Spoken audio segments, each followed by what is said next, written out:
Welcome to the Road to the NHC. I'm Scotty McKeever, your host here for the Road to the NHC. My partner in crime, David Harrison, the 2022 NHC Champion and this year's Silver Sunday Champion in Las Vegas. Each week, we're going to dive into the world of online tournament play for you, and through feeders and qualifiers. Hopefully, you're going to join us. Set yourself up an NTRA account. David, you sent me something here. I don't know who this guy is. I'm sorry. I just have to show this. And who is that guy at the top of the leaderboard? Do you recognize that name at all? I don't know. He seems remotely familiar, but I can't recall where I've met him before. But he's got a new nickname as far as I'm concerned in the first quarter of the NHC tour. It's Scotty Tuhati. I don't know if that name is copyrighted from the WWE wrestler. So while you're on that leaderboard on top, we're going to call you Scotty Tuhati. Every time I look at one of the horse player contests or like, Scotty's right up there every time, and I'm at the back of the field. So I got to make up some ground. What are you talking about? You just won the Silver Sunday. You won the NHC, and these are all recent stuff. It's not like 25 years ago. You know, one of the reasons why I bring this up is I could not. Thank you, MJ. You know.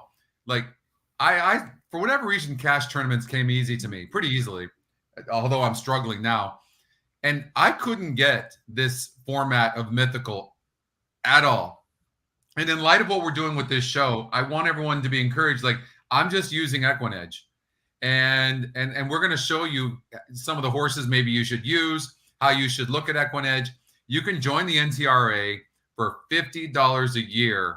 And then go to horsetourneys.com, horseplayers.com, and sign up. There's a lot of free tournaments as well, and qualify in the feeder. We're going to be covering a feeder this morning, which is at Keeneland and Gulfstream races 1, 2, 3 each. We're going to do that, and you can, for $18, you can maybe qualify for the $75 tournament that starts a little bit on later today. Okay, so. It's really a lot of fun. I'm enjoying being on the leaderboard. I'm going to try to do it for as long as I can. You play the NHC events, and then you get points, whether it's cash, whether it's the qualifiers, the actual tournaments. There's a lot of different things you can do to gain points. There was a tournament. There was an NHC qualifier yesterday, and I placed 12th of 136th. So I will get more points. So even though I have not won any of these things, I've been placing so well. And by the way I've been playing, and I'm going to show you guys how I do it. And then David, of course, is one of the best tournament players there is. So you guys will learn from a couple of people, David being one of the best, and help you guys to see that you don't have to win these things. I did, David. I played in the tournament last Sunday, and I was in the lead. Both of my entries were in the lead. And son of a gun, if a big long shot over at Gulfstream Park, 40-1 came in, and I ended up getting third. And I lost my second NHC seat by $3. How frustrating is that? Those tough beats are pretty brutal, huh? It's happened to me twice last year, and it became real frustrating. And then, unfortunately, I got to the mentality. It was late December, and I'm like, well, maybe I have a case of seconditis this year. I just can't get over the top. But I kept plugging away, and eventually got there in early February. So it's just a matter of, it's got to be the day that you're seeing that horses are running well for you, right? And last Sunday, I was in that also, and I'm kicking myself because there's the two cap horses, the two long shots, a 20-1 and a 30-1, one at Keeneland and one at Gulfstream. They were both my second picks, and you use a primary selection and a secondary selection in case the first one gets scratched. And they were both my secondary picks, and I didn't have the guts to put them on top, especially that Gulfstream field. I'm like, scratched down to a 6-horse field, and I'm using a 30-1 morning line. That's like a crazy horse. So and I always talking about the 2-horse was the Scotty long shot, and I used the 2 on both of my tickets. Yes, and that was Ken Ramsey's horse, right? Safi Joseph.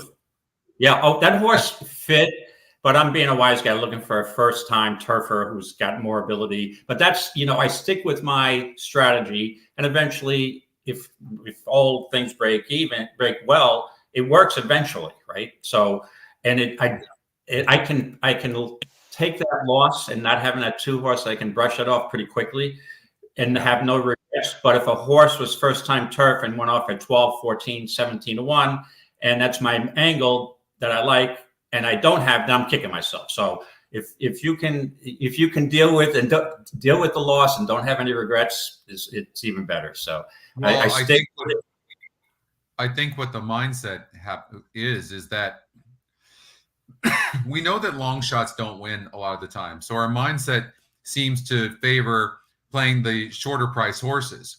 But if you think that if you do this and you stay consistent with playing these long shots, you have to lean towards the longer price.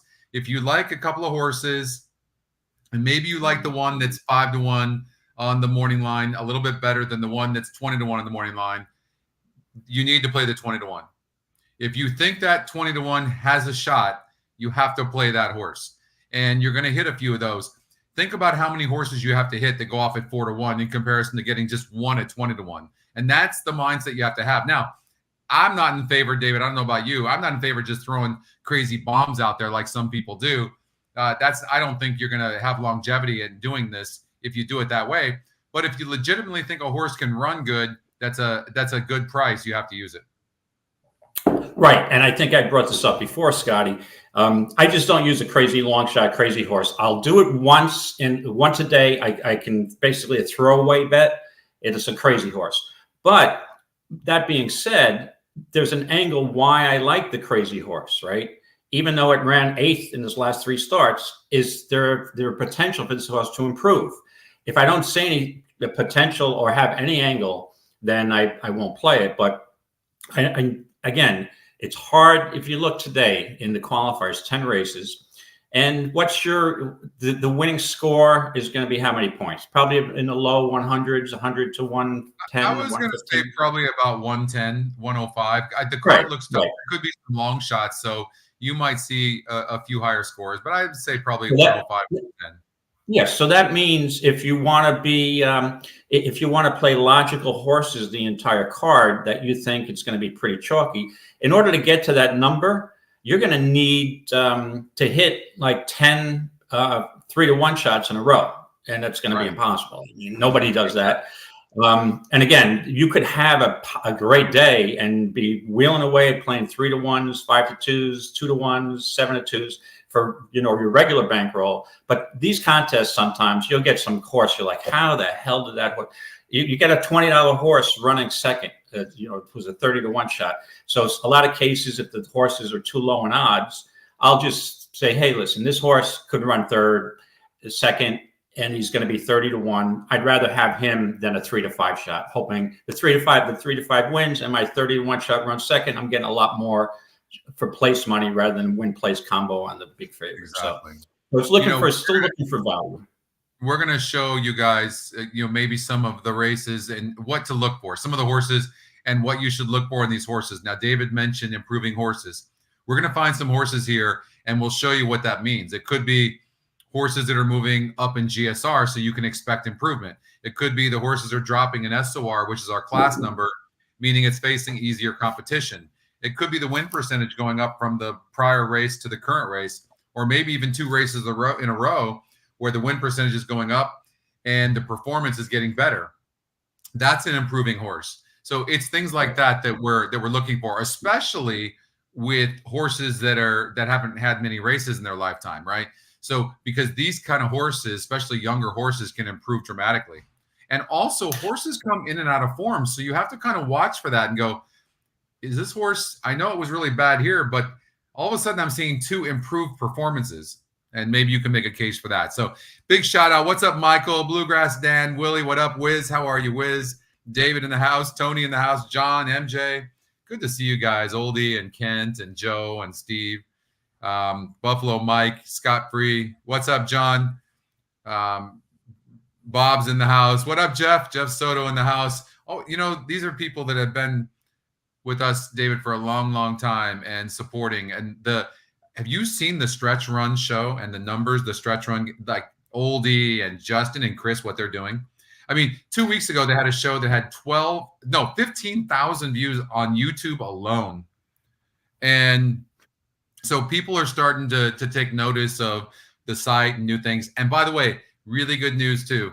The guys on their show tomorrow are going to have the simulated race. So they're going to be able to show you every race with the race simulator, which we're hoping to release sometime in the summer. I've been testing that out. It's coming along nicely. We will have it here on today's show as well. So you want to take a look at that so you can see what's coming with EquinEdge. All right, let's get to it. Here's a look at the races. Keeneland race number 1, 2, and 3, and Gulfstream Park race number 1, 2, and 3. You can see 1 p.m. Eastern time is that's about an hour and 10 minutes from now.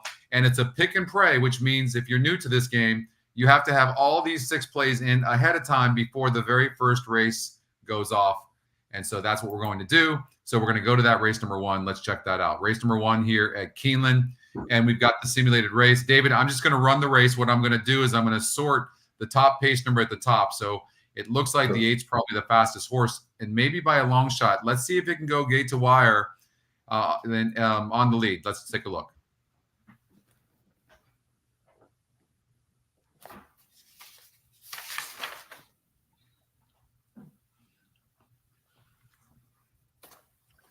So the 8's maintaining, but the 7 just took the lead at the second call. And look at the 7. The 7 is 5-2 on the EquinEdge morning line. It's also a horse to watch, and it's 38% to win. Let's see what happens here. So the 7 horse maybe gets a really good trip from that outside. Here's what I worry about a little bit, and that is if we're looking at let's see if the 8 puts pressure on the 7. See, so I think the 7 the 7 can close anyway, so it probably won't matter. Okay, so let's take a closer look.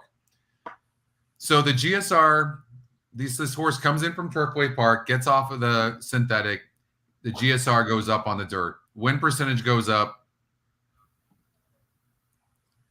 Gets more distance, which should help this horse, and the horse is facing easier. Would you look at this horse? Is it one of those horses that just keeps on burning money?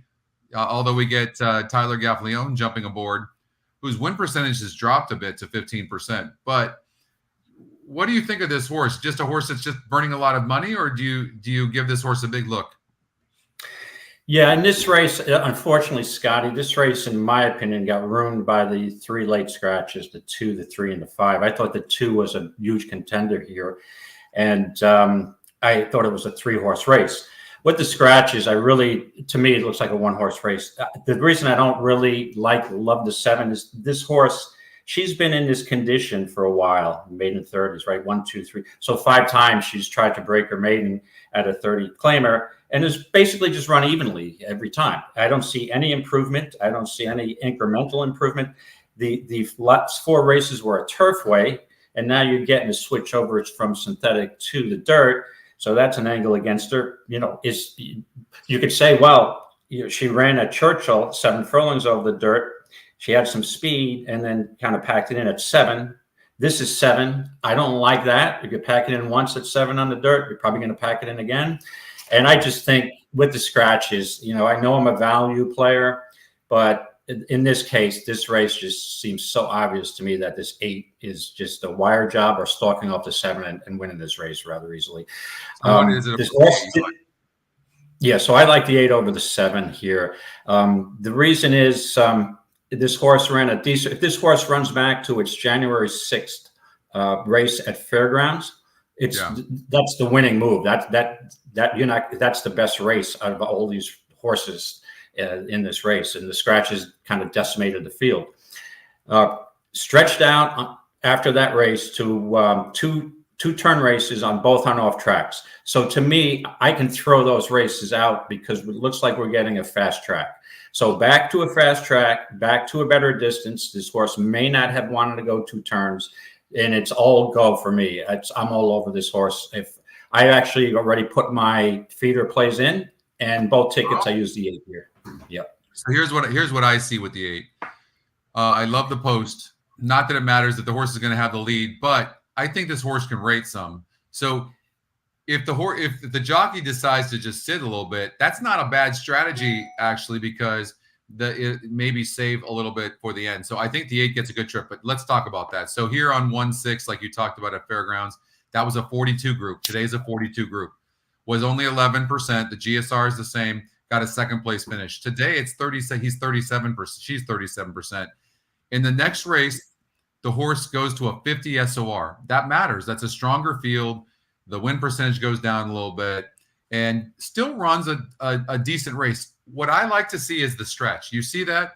This horse was actually a half a length back at the stretch against better horses. That tells me a lot.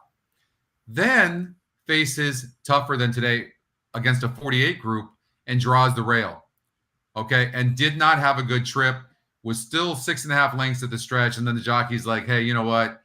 I'm just going to let off the gas here. Now gets a good post, has the most speed, is tactical, and facing much, much easier. I think this 8 is gone. That's what I think. Take the points, run with it, and call it a day. Yeah, and the other thing I also want to point out, the advantage to me that the 8 has over the 7 is the conditioning factor. 2-turn races are going to get this horse in better shape to cut back to 7 furlongs, in my opinion, rather than the 7 stretching out from 6 to 7 when she already ran at 7 and packed it in. So it's a conditioning factor. I think you're going to get probably 2 to 5 or 3 to 5, unfortunately. But take the couple of dollars and move on, and hopefully we can get a couple of price horses in some of the later races. You know, believe it or not, one of the angles I actually learned from Simon Bray, and it absolutely is a fact, is horses that showed speed going longer against better horses and then cut back in distance. That's what you're seeing here, and a much, much better post. So, yeah, I think the 8 horse, and I know that I'm on the test site right now, so the system did not update this this 2 horse. Hold on here. So I'm going to tell Brad, please update scratches. Right. The 2 is scratched, right? Yeah. Yeah. 2 is out. Let's see here. So he'll take care of that for me. And then I want to just make sure okay. So it is on prod. It is. So yeah. So the system has 7, 8, 1. But I'm still all over the 8. You've got their, 2 big win percentages, but the jockey controls everything from the outside post there. So I'm going with the 8 as well. So, all right. 8 is the play, David. And, yeah, I see. Eric says he likes the 6 off the claim, which claim moving up. I don't know what Rick Hiles, what's his numbers off a claim? So off a claim, Hiles is 67%. So he's won 4 of 6 races. Right. So that's, see, I don't like the horse, but Eric, at least there's an angle there, right? So that's your angle. First time off the claim, 67%. Not a big, you don't have a lot of statistics there. It's only how many claims, but still, I mean, yeah, at least there's your angle. Only 6 samples. Right, it was only right. The sample size is not great enough to really form a conclusion, but at least that's an angle. I'm going to use that horse because of X. And that's always, like I said, I need to have some kind of angle if I'm playing any long shot. And again, this horse is not a long shot now. It's going to be 3 to 1. So I just think the 8 has a class edge here. Well, and I would give the 6 a strong look because it's moving up in GSR 7 points. It's dropping in class as far as the competition from a 46 to a 42. It would have been nice to see the win percentage go up on this horse, but it didn't. But nonetheless, I'm not really as concerned about that because so much of that win percentage is being taken up by the 7 and the 8. So for me, 8, 6, 7 is what I would choose in that race. But I think the 8's going to control everything from the post. I do think that you might see a good effort from the 6. All right, we got to move on. Let's go to race number 2. This is the second race in the feeder, and let's just run the race. I'm going to sort the. Well, I'm actually not going to sort it. I'm just going to go from 1 to. I've already eliminated 4 horses that I did not feel like were part of the pace, nor had a chance of winning. Let's check. You eliminated all 4 horses I like. I wouldn't doubt it. Only joking. Okay, so the 10 horse is going to show a lot of speed from that outside. And the 9's kind of going with this horse. I really felt like the 9 and 10 and were going to duel themselves into submission. And here comes the 11 and the 1. The 1's a first-time starter. I really like this one. I think you're not going to get 9-1. I think this horse is going to get bet. Rosario's kind of been on a little bit of a tear lately, David. And I also think that with the speed, the 11 might show some speed from the outside, going to be carried a little bit wide. The 10 horse is dropping in GSR. I didn't like that. I didn't really give the 6 that good of a look, but it's right there at the finish on the simulator. And it's got a fair enough GSR. Win percentage is up. It's facing a little bit easier competition. It's the 3rd race off a layoff. It's going to probably get the speed it needs. I actually think this is it's also the EquinEdge or Scotty's 2nd pick. I actually think the 6 horse probably has to be looked at carefully. Yeah, I looked at the 6. This is a tricky race, right? You got 5.5 furlongs on the turf, a maiden special weight. And this is very competitive race. This is a head scratcher to me, but I kind of narrowed it down to 2 horses I have interest in, and I just couldn't decide on either one. And that's a predicament sometimes in these tournaments. You have one entry. Here you can buy a 2nd entry, so that's what I did for the feeder. But right. I mean, if you're in Vegas and this is a mandatory race, I like 2 horses, and I can't decide on who would I rather play. Here, the even more difficult issue is it's a mandatory and it's a pick and pray. So I can't wait to see what the odds are, right? Yeah. So I settled. I can't decide on between the 8 and the 11. So let me move to the 8 first.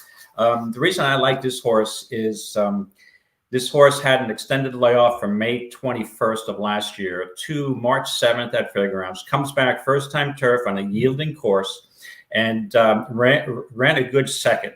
Stepped slow, okay? Got out of the gate a little awkwardly, but made up a lot of ground. And had good position and made up ground. Now, Bolt d'Oro's, I don't believe Bolt d'Oro, and I checked, ever ran on the turf, but they can run. This pedigree can show some turf form. So I like the staying at the distance. The question is, did the yielding turf course really move this horse up on that race? I'm not sure. So I'm going to take the risk that this horse just was looking for the turf and now is back at the same distance. Hopefully the horse will get off a little better out of the gate and have better position and take over from the speed.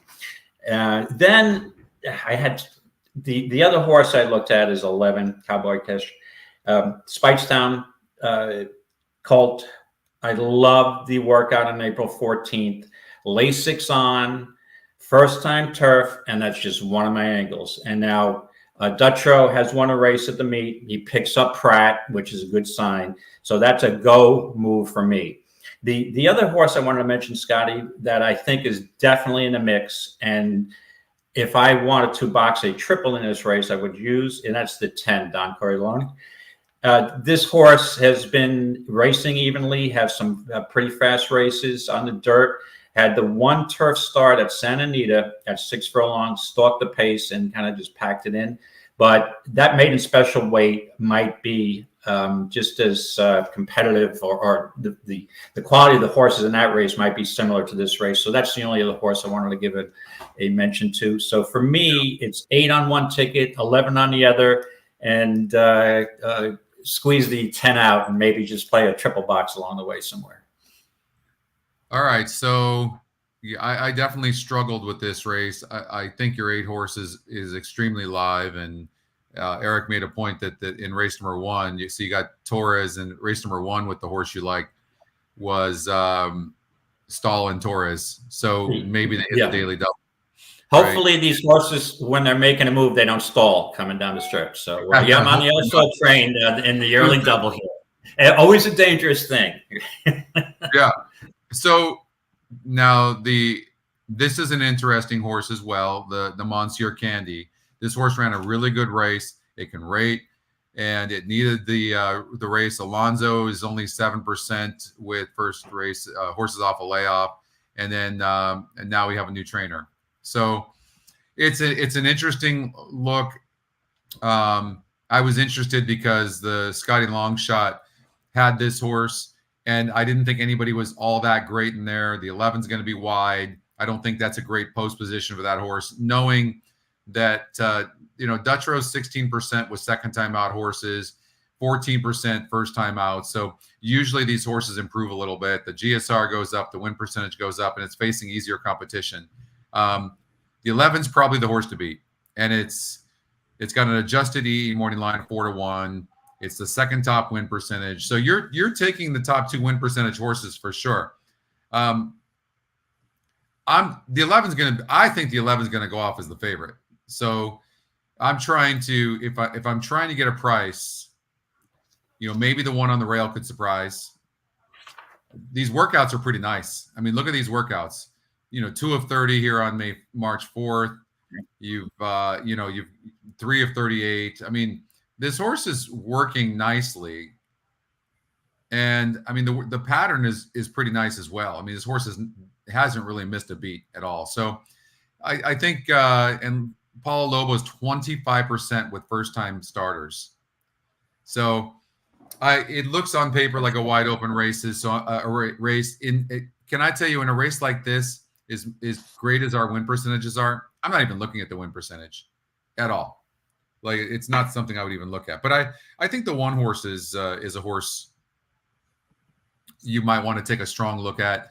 And I do want to take a strong look at the 6 horse, and then we'll move on to the next race. But this is not a bad horse here. This horse is going to be running, but it's a big field, and can the horse get the trip?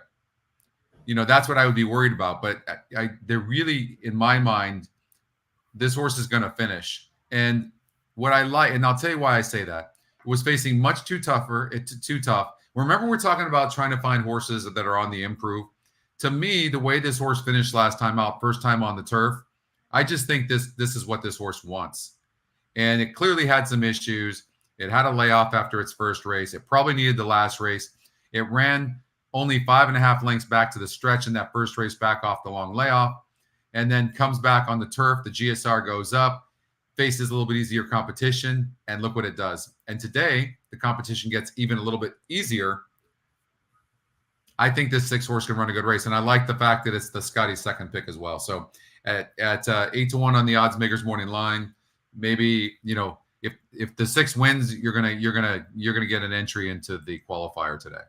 So right, and Scotty, I just wanted to point out also that the 6 horse Golden Town comes out of the same race as my top pick, the 8, and they were right there together. The 8 finished second, 3/4 of a length off the winner, and the 6 was just closing a ton and finished 2 lengths. So these horses are close in ability, it looks like. So it's definite contender. Advantage to the 8 for sure, David, because of that tactical speed. It's also a horse to watch, but the tactical speed, whereas the 6 is going to be reliant on pace. So I think your 8. I'm just saying I think the 6 is a live long shot, right? But absolutely. I can see the exact 8-6 easily. But before we move on to the next race, are we overlooking the 9 horse? That'll probably be the favorite, in my opinion, is Beer Run, Wesley Ward's horse. And you know how Wesley's off to, he's got 6 wins at the meet already. But again, the reason I'm going to give this horse a race is the layoff since September 2nd. And it's first time gelding. That's again, I'm looking for a little bit of a price. So I'm gonna bite the bullet here and hope the 9 needs a race back. So we'll see. I'm not really digging on the 9. I think the 10's too fast.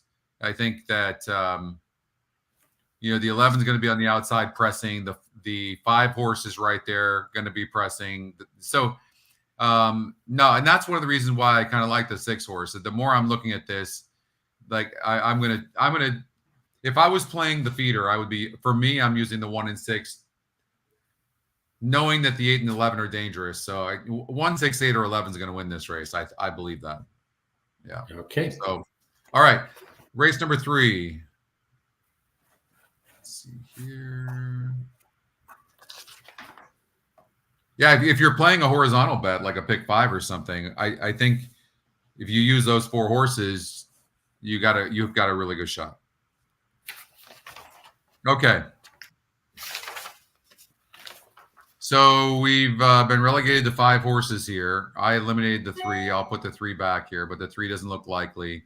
I'm going to sort the pace. It looks like the 1, who is a horse to watch, 47% chance of winning, and it's even higher on the win percentage, so 56%, -6% ROI. What that means is if you play a situation where it's the top pace horse, top win, top SOR, top EE morning line, and top pick, you have an 81% chance of being in the money and 47% chance of winning and -6% ROI if you bet every one of these. That's what that means. Let's run the race. So from the very beginning, the very first kick, the horse is a length in front, essentially. The 3 is pretty fast, though. But all of a sudden, look, the 1 just pulls away. The 1 also has the class. Look at the SOR at 66. Big class advantage. And, I mean, nobody's really, at least on the simulator. Now, is this horse the best horse in the race? Yes. Is this horse okay? That's a different story. Dropping in from an allowance race. How do you fare on horses like this? Now, I will say this. The horse never got the lead in the last 4 races. And then, look, it ran poorly. I mean, this horse is a horse that needs a lead. It's facing easier, and it's going to get a clear lead here. Is the horse still okay? How do you view a horse like this? Yeah, Scotty, I'm very suspicious on this huge drop down. I mean, we're going from an allowance race down to the 16K claimer. That's a total red flag for me. But the problem is, and again, this race is decimated by a couple scratches, and it looks like the lone speed, right? But this horse has never won over the track. It comes from Fairgrounds, Delta Downs, and Evangeline Downs. I'm not sure how that, the Fairgrounds races, I'm pretty confident that the class level is pretty similar to this race, but I'm not sure what this horse is. I mean, the trainer might just be trying to get rid of this horse, hopefully hoping it gets claimed. But I think it's a 2-horse race, but I'm going to put the 4 on top of this horse for one reason, Scotty.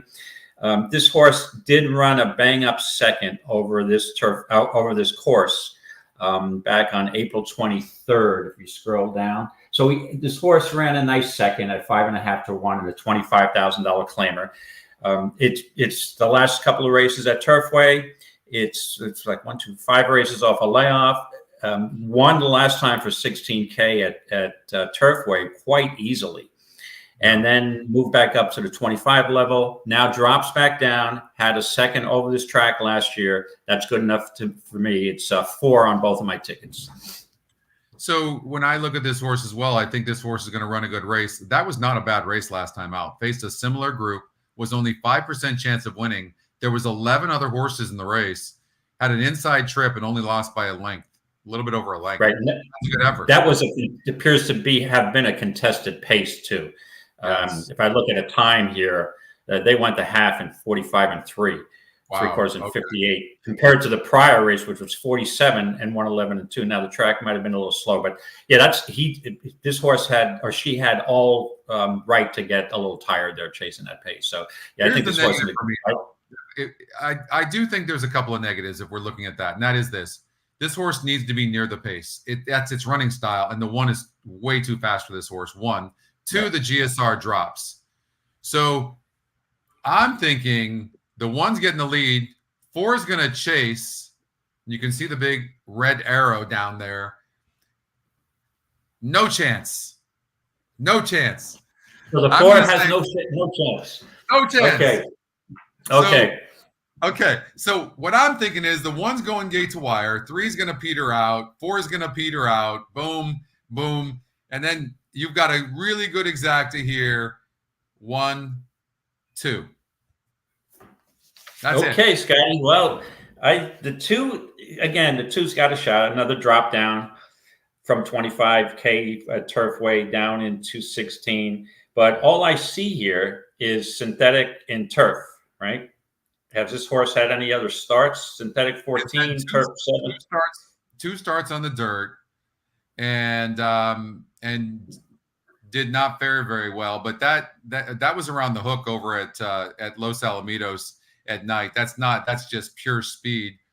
I will tell you too. I think this 5-horse could run good. Look at what that horse did at Penn 3 back against a 60 group, and the horse has been off a layoff for Wayne Catalano, who's 18% trainer. I wouldn't be surprised. And I'm just playing with you because I respect your opinion, but and as far as class goes, the horse fits. I don't like the GSR drop. It is the Scotty's second pick, but I think it's style. The only reason I'm saying that, I'm going to go against the grain here, is that its style is to be near the pace, and it's going to be a very fast pace. But I think that the 2-horse or 5-horse will get second. Okay, we shall see, my friend. We shall see. But David on the 4. Scott, on both tickets, yeah. I already put my plays in, so I don't waver, and I'm more. I was more confidence, right? I'm like, oh, I don't know who to pick. I put them in and have my justification. So hopefully, listen. That horse getting second is not going to be a surprise. But I will just say this though: if Machado decides that if Machado's going to duel, if Luan Machado duels, then that horse is going to fall back. But let me tell you, Luan Machado's been killing it at this meet, by the way. But where you want to catch Luan though has been with closers, and there's a couple of horses. Luan's been getting like a win or two in a day, and they've been on some price horses. So hopefully we'll see some of those races and we'll go over them. But I actually am considering using Machado on a long shot in the qualifier. So. All right, let's get and I just think that again, I see your point with the 1, but it's just too big of a drop down for my taste. I mean, if this horse was going down to a $30,000 or $40,000 claimer, I would say, okay, yeah, but he's probably in an appropriate spot now. But the 16, the big plunge is just that's not my style. I'll let that horse beat me. So okay. I have to tell you, I don't think if the 1 doesn't win, I think the 1's off the board totally. That would be my prediction. I just have a feeling this horse can't run anymore. But we'll see. We'll see what happens. And it's a long speed, though. We'll see. Yeah, no, I understand why you would use that horse for sure. Okay, let's. Okay, race number 1. We got race number 1, 2, and 3. What's up, Justin? Hey, Justin. What's up, my friend? Hopefully you got the simulated race, and you're like a kid in the candy store, I'm sure, if you do. Let me know how that's going. Okay, let's run this race. Let's sort the pace, and let's get moving a little bit quicker. Here we go. All right. The 7-horse, you can see nobody's really clearing here. This is going to be a jockey's race too, because what happens in a race like this usually, when there's really not that much speed and they're similar, these races become very, very difficult, right, to navigate through. And you can see there at the stretch that like they're almost like a vertical line, and then the 1 and 3 and the 2 are coming on. So those are also the Scotty picks as well. I would love to know your opinion. I'm not really big on this 6-horse because I don't like the drop in GSR. The drop in win percentage. So even though the horse is 7-2 on the EE morning line, I don't like this horse's chances on the turf. Yeah, I'll give you a little history on this race. I think there's a lock in this race. And again, it's not going to be any price. And I know I'm going to disappoint a lot of my I'm the value guy, the long shot guy. But hey, listen, in races like this, we want to win money, right? That's the case. And I'm going to take the price and move on. And it's the 3-horse. I'll just tell you a quick story about this horse, a little bit of background. So if you see its last race was on March 17th of 2024. Right. Do we know what that coincides with? That was the NHC Vegas final day. That was one of the final table races, okay? And I loved this horse this day to run second. And I couldn't believe the price. I thought it would be that she would be 15, 18 to 1, and I'm looking for a second. This race had a ton of speed signed on, and I looked at the form. I'm like, this Andy 1 is the only legitimate closer. Yeah, the question is stepping up from 8 to 25, but I'm like, I thought I was going to have a horse that's going to catapult me. I said, with the right trip, this horse could win because of the pace dynamics of the race. The horse stayed in this race. She stayed because of the inside post, which I like too, because you can get a good stalking trip there. But with the inside post, you also have a little traffic issues if you're going to try to swing out or look for an opening. I thought this horse set a perfect trip that day from the one post, closer to the pace that I expected. Around the second turn, I'm thinking, I'm going to have a $27 winner, 27 to 1 shot winner, and I'm going to catapult up the board even further because I had the lead. And I'm like, I just hope they have, but it didn't. The horse kind of flattened out, which surprised me. But I think now dropping back down to 16, that, again, this horse showed a little more speed. And since it's gone back to the turf, it's run consistently okay, consistent and okay. And I think there's no world beaters in here. And to me, it's all 3 Andy won on both of my tickets. 3 horse. Okay. 3 exclamation point. Okay. Right. I got a couple right here. It's going to be risky here. I'm getting chalky. But again, I think I mentioned on one of the other shows earlier shows that sometimes with these feeders, just pick the winner and move on. There's only 6 races. There's smaller fields now. You don't have, again, I'm a long shot guy, but I'm not going to pick a horse that I don't think has a chance. Yeah, so I'm sorting the metrics right now, and you can see the 7 really is like, the 7 has the top pace. It's got a good SOR. And the reason I'm looking at it, it's got, but nothing else. It's a price play though. But the simulator has the horse losing by a lot of lengths, but in the stretch, it's kind of right there. But man, it really does stop. And you can see that by the finishes here. The only thing I would argue is if this horse is able to clear at all, and Vasquez, you can bet your ass he is going to send this horse hard, and the horse is facing easier horses, then I would think that the simulator might be wrong in this case. So you've got a sprinter stretching out on the turf. The GSR maintains, win percentage is about the same, but facing easier competition. So maybe something to consider, but and I don't love, even though this is a drop, but this is a drop in GSR. I've never liked a drop in GSR, but this horse is consistent, runs on the turf, faced average horses here 2 back, and barely won the race. I think you're looking at one of these races that's going to be super, super tough. And so for that reason, maybe your 3 horses to play. It's one of the more consistent horses in this race. I'm stalling a little bit trying to find a horse I might like, and nothing really is standing out to me. I do think I don't like a situation where this is the 5th race for this dub step. But if you do look at how it's been running, it's been competing against better horses, but now it drops in GSR 13 points, 14 points. I don't like that. So again, it makes it really tough. Then when you look at the 2 horse, that's the Scotty second pick. It's even money on the EquinEdge morning line, 31% to win. But look what it's been facing. It's been facing much, much easier horses, but it's been running good. Maybe this horse is just doing so well right now that maybe it can handle this increase in class. And some of these horses that are dropping that really aren't running that good, it might be able to do that. I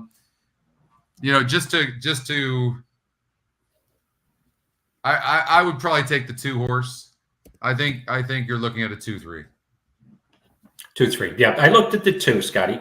And the reason that I decided on the 3 over the 2 was because the 3 has won, Andy won, she's won 2 races over the turf course, right? Where Madam Mim has is more of a synthetic horse, and the only is 0 for 1 on the turf. Again, I mean, based on her numbers and Andy won, they're pretty similar. So I just gave the 3 the edge because of the turf win, a couple of turf wins. And I will say this, for those of you that just want to take a chance on a price, the 1 horse is your play. It's a horse to watch. It's 7-1 on the EE morning line. It's 34% to win. Even though the GSR is dropping a lot, it's still one of the top GSRs in the race. And it's the Scotty top pick. And the simulator has this horse winning at the finish. So right? The one's got a shot. I agree. I would use that horse second if I wasn't playing both entries with the 3. That would be it'd be 3-1-2 for me. Yeah. So, yeah, and then that's a good point too that Eric's making, and that is that the 3 will get the jump on the 2, which should be 100% true based on the pace number. So, all right, let's get to race number 2.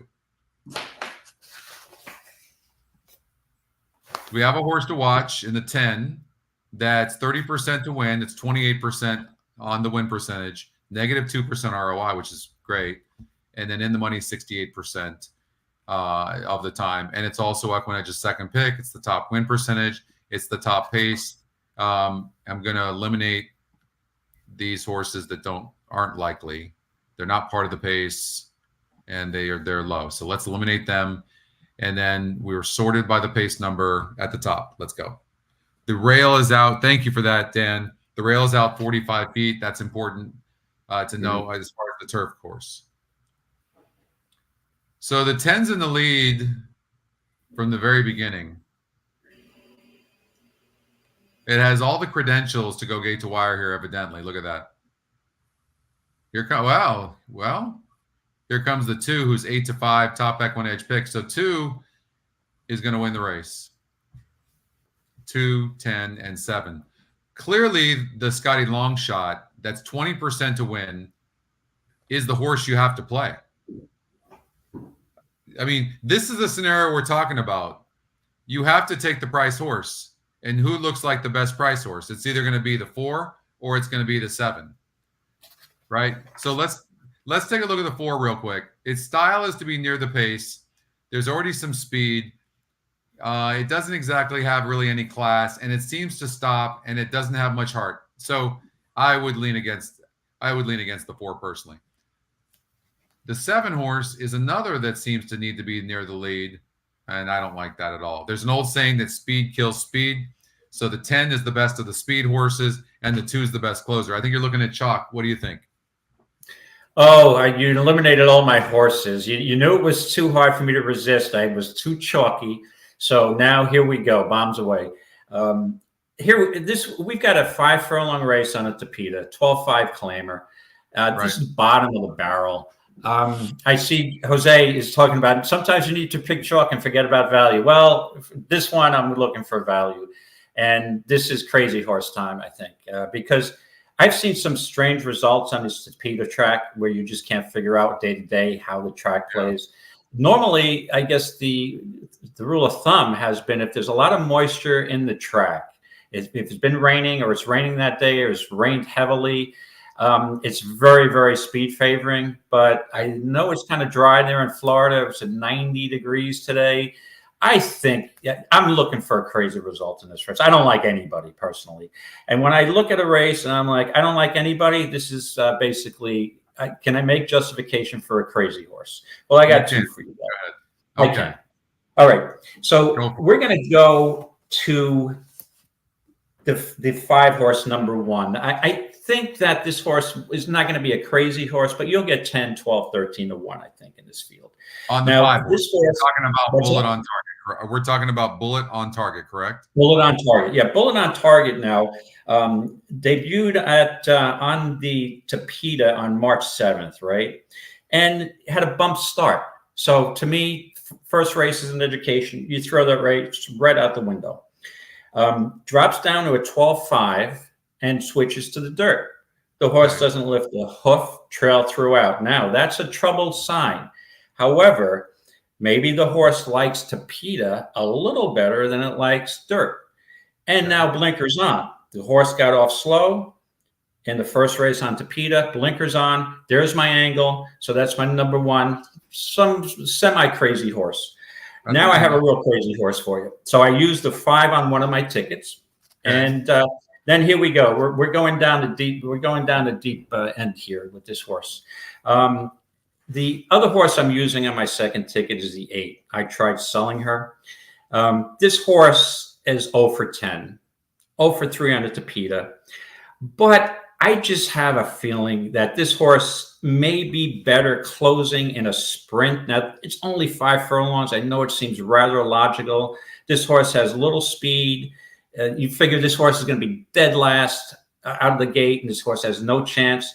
But I have to tell you, off those 3, 4 actually distance races, this horse might have gained some conditioning. And I know it seems illogical, but when I don't like a race and I can't pick a winner, this is where I reach out. So it's 5 Bullet on Target on one ticket, and it's number 8, the Crazy Horse on my other ticket, tried to sell it. Now, even if this horse plugs up and flies down the stretch and gets a second, we're going to have a nice place price. So there we go. I can't resist. So it's 5-8, 2 value or plays for me, Scotty. Can I tell you, I love this pick. When I look at this horse, you absolutely sniffed this out. And I'll tell you why. The last race, throw that race out. It was against a 40 group, too tough. And then look, that horse was 27-1, and it's going to probably go off at 20, 30-1. But being on the inside, look what this horse did. It was dueling on the inside and was only 7 lengths back against that group. The race before that drew the rail against a similar group as today, and the horse actually ran only losing by 3 lengths, 3¼ lengths. Comes back, draws an outside post today, cuts back, has no speed. And here's the thing. If we throw out the 10 for a moment and the 2, this horse has a shot. I love your angle, by the way. I really do. I think it's great. Well, we'll see if it works. This horse might run done last, but the other thing too, I forgot to mention on this, right? This horse in his last 2 races showed more speed than she has before, right? That's because of the addition of blinkers. And then you had the inside post, and it's Kathleen O'Connell. I mean, we know what a horsewoman Kathleen O'Connell is. And again, he's a 12-5. That's my trainer. That's my trainer. Right. And again, the 12-5 is the bottom of the barrel. So bad horses sometimes win bad races, right? So to me, this is the most logical race to pick a long shot out of, and there's no way I'm playing a chalk in a 12-5 claimer unless it's a 4-horse field. So here we go, bombs away, 5-8. So there's we're going to look at this 3-horse really quickly. It's a first-time starter. But is it the early pick 5 at Keeneland? There's a carryover? Pick 5? Yeah. Yeah, that's because there was a 50-1 shot yesterday at Keeneland, right? Was that in the early pick 5 or the late? I'm not sure. Jared's saying a 66 carryover. Where? At Keeneland? Where? Late pick 5. Okay, late pick 5. Right. Okay, let's look real quickly at this first-time starters. First of all, Edward Pleza is 19% with first-time starters. Right there alone, you like that horse. The negative is, but none of these horses have a great GSR. I don't like the GSR. I do like the 7-2 EquinEdge morning line a lot. And the simulator race could be wrong here. I've seen it catch long shots at big prices, and I've seen it have favorites that have missed. It's a bit of a hit and miss with the simulated race, so I'm not sure. I would probably lean more towards the metrics in a situation like this than I would the simulated race. And from that perspective, in a race like this, maybe the 3 is a horse you have to look at that's going to save ground from the inside. Listen, this 10 horse has burned a lot of money, and that's a thing. Look at this, 35%, 28%, 39% respectively, and this horse still can't get it done. So, for me, it's not my type of horse, and it looks like the 4 and the 7 are super fast, even though the simulator or the pace number is saying that the 10 should have an easy lead. It looks like the 4 and 7 might go as well.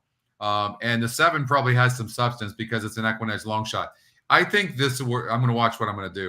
I'm going to go like this, get rid of all that speed, and I'm going to tell you, I think the 2 or the 3 is going to win the race.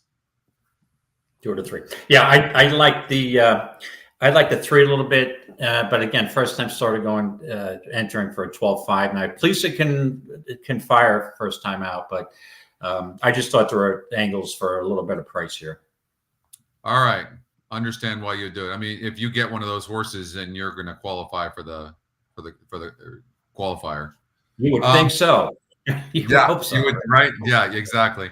Okay, one more race in the feeder. The feeder starts in race number 1 at Keeneland, which goes off in 26 minutes from now, David. So we've got this last leg here, and then you can put in your plays in this pick and pray. Make sure if you're new to this, you understand that you have to have an NTRA account if you want to qualify for the NHC points or get an NHC qualifier, right? So hopefully we'll see you in Vegas. So just make sure you go to the NTRA and just go to join.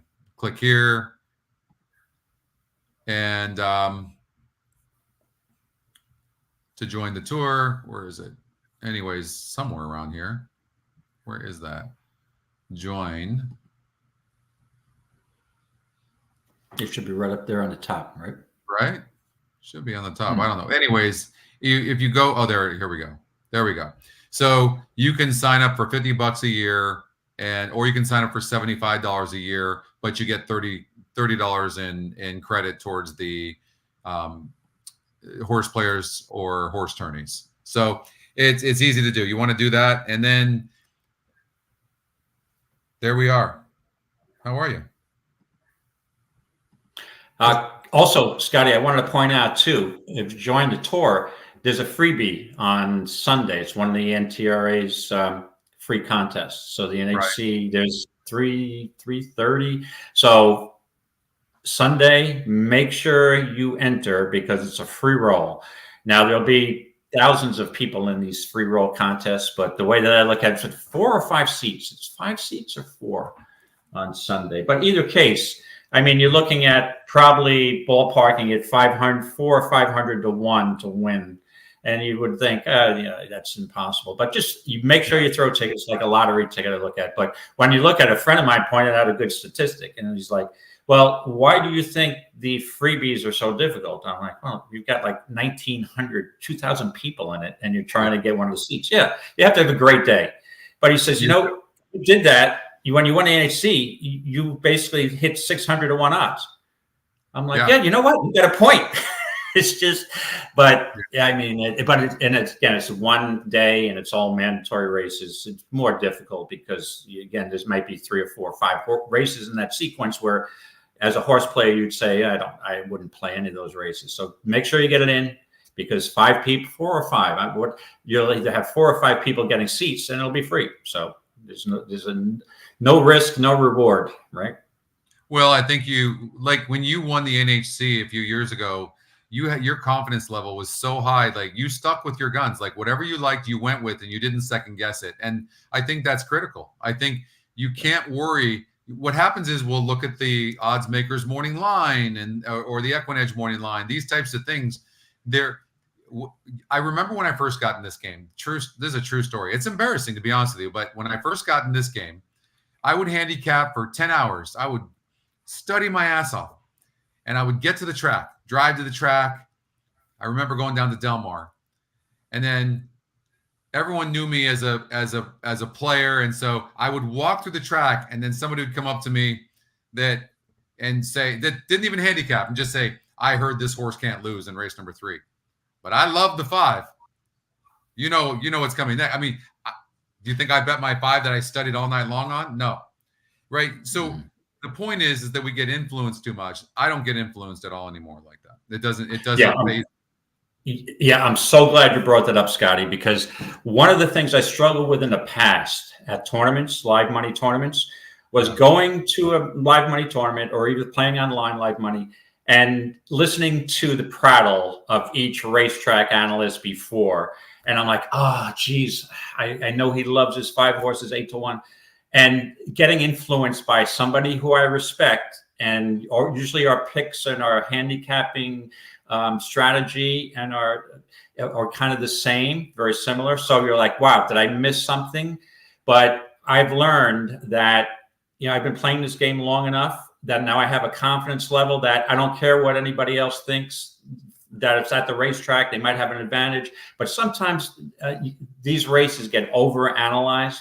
And I mean, I've been playing horses since I'm 15 years old. If I can't figure out the dynamics of a race, and again, that person, because they're at the track, they might have information like statistical information or inside information that's superior because they're mingling with trainers and owners all day long, right? and I don't have that advantage playing from home online. So the third time I went to the NHC, I said, I'm not listening to any of the prattle. I'm making my own picks.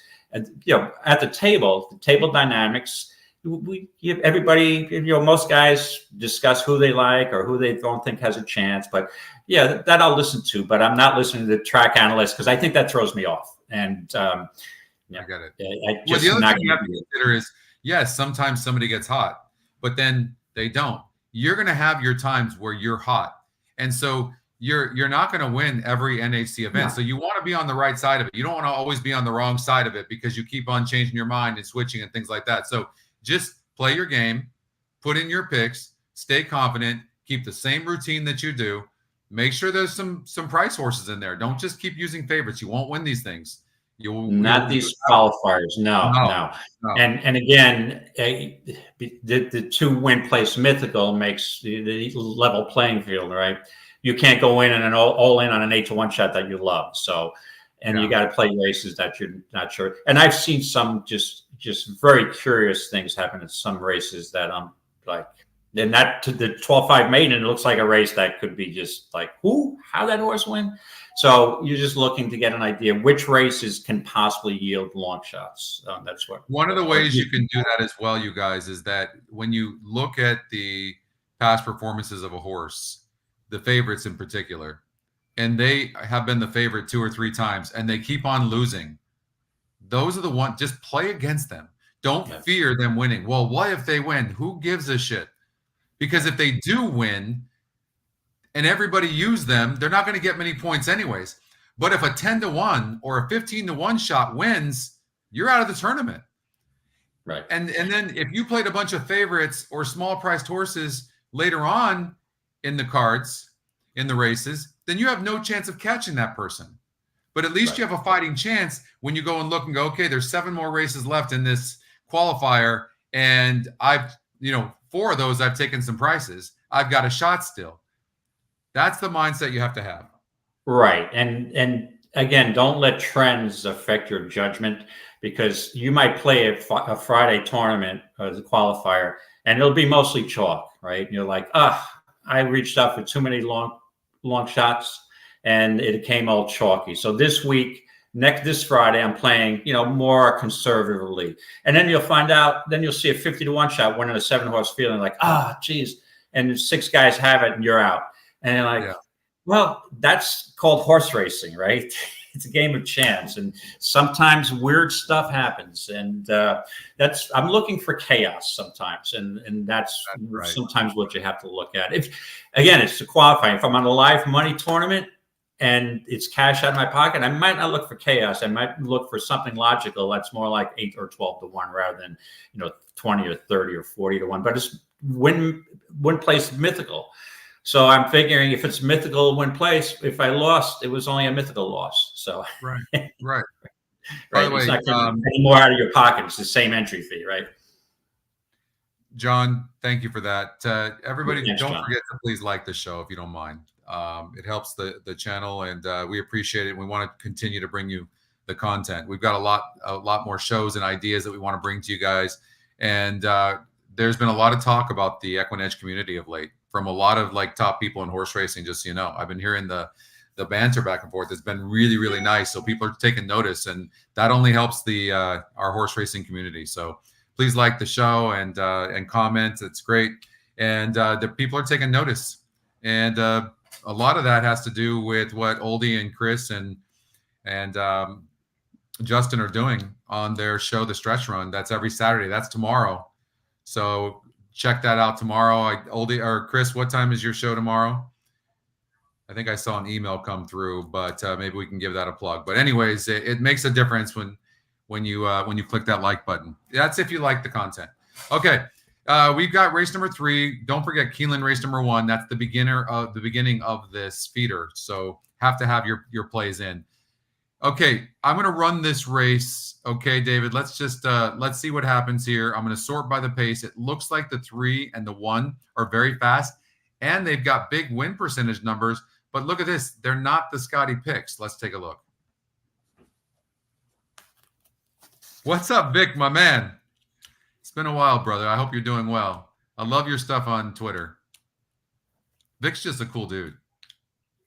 Check him out. Vic, what's your Twitter handle?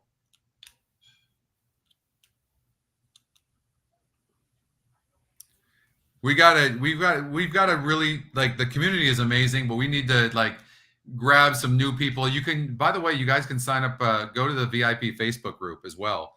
And then just beg Anna to let you in. She's kind of tough though. Like, she is tough. She is tough. I don't have the controls. Anna has the controls. She's like, do I want to let this person in? I think she gave me a hard time in the beginning. Yeah. She might have made you wait a month. I don't think. Got to be nice to her. Just keep on. Yeah. She's tough. She's a tough one. It's raining over at Keeneland. Don't forget. Yes, I was just going to mention that. I saw Elaine's. Yeah. Hopefully. I hate that. Well, just keep an eye on that track condition, that it's still fast. I don't know. Do you mind real quick? I just want to show you guys something, and I'm not saying they're perfect, but w.EquinEdge. But these coaching classes, I do a class on Wednesday. I'm going to show you guys. Look, Chris is doing a class tonight, and these classes are so important, especially for those of you that are like new to EquinEdge. But even that, like, there's so much to learn from it. They're private. We only take up to 20 people in each class, and you just click on sign up for the class. You click on that. Well, usually it pops up. Hold on here. Let's try this. All right, there we go. Oh, I see what it did. Okay, so then all you do is click on the class you want, right? You can click on here, Friday class tonight with Chris, and you just click on the spot, and it's and that's it. And then you get a link, and it gives you the link to the class. It's that simple. All right. So that's you and me again. I don't know what I'm doing to do that, but I don't mind this view actually once in a while. It's kind of nice anyway. I can actually see myself to see if I still look alert. You do. You still look okay. And again, I do a lot of prep work, right? And I guess in public handicappers, guys who have to handicap every day, 9 or Wednesday through Sundays now, 9, 10, 12 races, especially Saratoga, even a Keeneland. I mean, when you start every day having to handicap all these races, if you don't do the prep work, you can just easily, every horse seems the same after a while. So, and also a tip I want to give newer horse players, that if you start playing a lot and then every horse starts looking the same and you're getting confused and you're not having any success, there's nothing wrong with taking a break. I give myself a break every once in a while. It's usually off bad beats, and it's like, all right, I don't love the card next week. I'm going to take 3 or 4 or 5 or a week off, and then that helps me so much, because it's like taking a vacation from work or school, and you come back after a week or two and you're like, okay, let's get it a fresh start.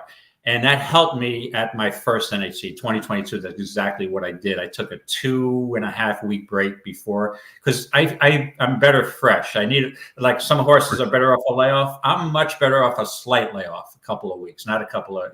I don't think I could take a year off, and I'd probably lose a lot of my strategies and skills that I had. So if it gets to the point where you're on a little bit, take a couple day break, and sometimes you see it a little better. So, okay, look at this race. It's an interesting race where we might be able to get a price. Should we try to beat these big favorites, the 3 and the 1? The simulator has them dueling. The 6 is fast. The 7 is an interesting horse because it looks like it can rate a little bit. It's been facing off against tougher horses last time out. Here, the horse is going to get a really nice trip. It's going to sit a beautiful trip. It's tactical. Should we try to beat? I think the 6 is gonna go. I worry. What's the jockey on the 7 going to do? Is he going to press on the outside? Will he sit and rate a little bit? Which I think he will. I think Miguel Vasquez can sit back here and actually make a run here and only be like a couple of lengths back, and while the 1, 3, and 6 are dueling. That's certainly a possibility. Now, I understand speed holds at 5 furlongs in synthetic, so no letters No emails. I know. That being said, I think the 7 could get a good trip. What are your thoughts in this race? That being said, I love the 7 in this race. Thank you. I love the race off the layoff. You set me up perfectly. What a start. So if you go back to January 14th off the long layoff, this horse start the pace. Now, again, this was a really fast pace. Now you're going to have speed. There's 5 furlongs. You're going to have them flying in the beginning. The first quarter was 21 flat. And of course, that helped this horse off the layoff score. Now, the horse moved up to $35,000 claimers on the Tapeta. And now the key to me is the drop down. I think there's a big drop here from 35 down to the 20. There's a lot of horses in this race have been running for under 20. You got 2 horses off the claim. First of all, number 1, Gale's Evening. However, Jennifer Young is 7% off the claim. The 3, to me, may have a better shot and will have the lead, but 14% off the claim. But this horse is racing for 62.5, 6,250, not 62,005, and then a $10,000 claimer. I just think the drop down, the 7 dropping down, this horse has faced better company, and to me, this was all 7-6. I think the 6 will be closer to the pace. I just think it's either 6 or 7 here. So I have 7 on one ticket and 6 on the other, Scotty, which aligns well with your picks. So we're on the same page here. If you want a bigger price horse, I'll throw out the 2 horse, Heir to the Roar, because this horse is a price play horse and it's had some issues. And it's going to get there. There could be a big pace, and if the 7 goes wide in the first turn, that'll be a problem for me. So I'll call 2 horse out there. Right, and this horse too. The justification for using this horse has a few back races that would win this race last year. Yeah. So back form, 3rd race off a layoff was switched to the dirt. You can throw that race out. The horse has only won 3 races on synthetic on the Tapeta. Right. Now back to Tapeta. That to me, I would prefer the 2 over both the 1 and the 3 personally. But again, sometimes at 5, the speed is just gone, and I'm hoping that doesn't happen. For sure, there's gonna be a lot of speed in here. So I normally, like, first of all, in distance races on the synthetic, when you're playing, a mile and 70 yards, a mile in the 16th on the synthetic at Gulfstream Park, really look hard for horses, the best horses to come from behind. Okay, because I'm a big fan of Vic's, we're gonna look at this horse. We're gonna go away real quickly from what we were looking at here. We're done here. David likes the 7-6. I like the 7-2, but Vic's saying we look at race number 6. So maybe there's a bet here. Sure. So we're gonna go to Tampa Bay real quick, race number 6, and look at the 1 horse. All right, let's see here. So Twizzle. So I'll run the race. Fastest horse in the race. So Vic's saying that top pace and top SOR. All right, let's play this race.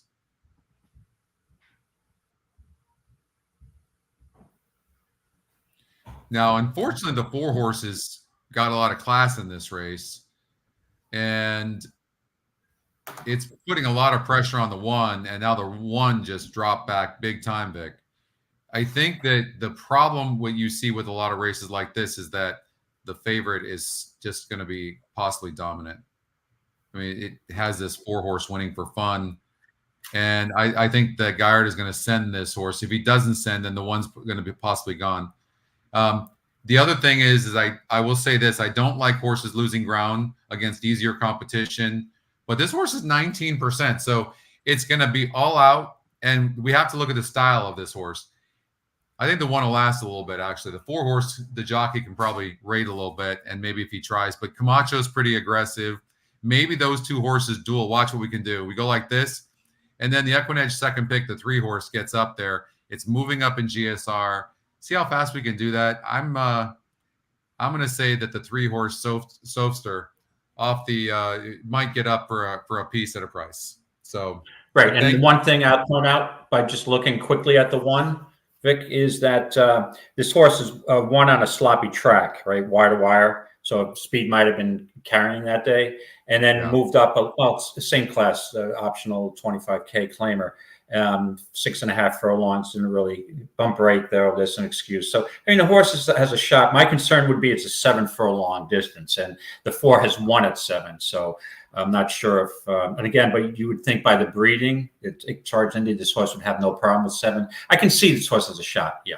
But and I 100%. This is a tough race. This actually is not. You picked a really tough race, Vic, because even this 8 horse, the Scotty Longshot, this horse is dropping in class, and it showed speed and now cutting back in distance. The GSR goes from 50 to 58. The win percentage is still okay in a tough race and facing a little bit easier. So I wouldn't ignore this 8 horse, at this 7/8 distance. All right. So what we're going to do, we've got the first of the feeders starts here in race number 1 at Keeneland. So we're going to watch that race, and then we're going to have the coverage. Now we have to cover all the qualifying races, which we will do.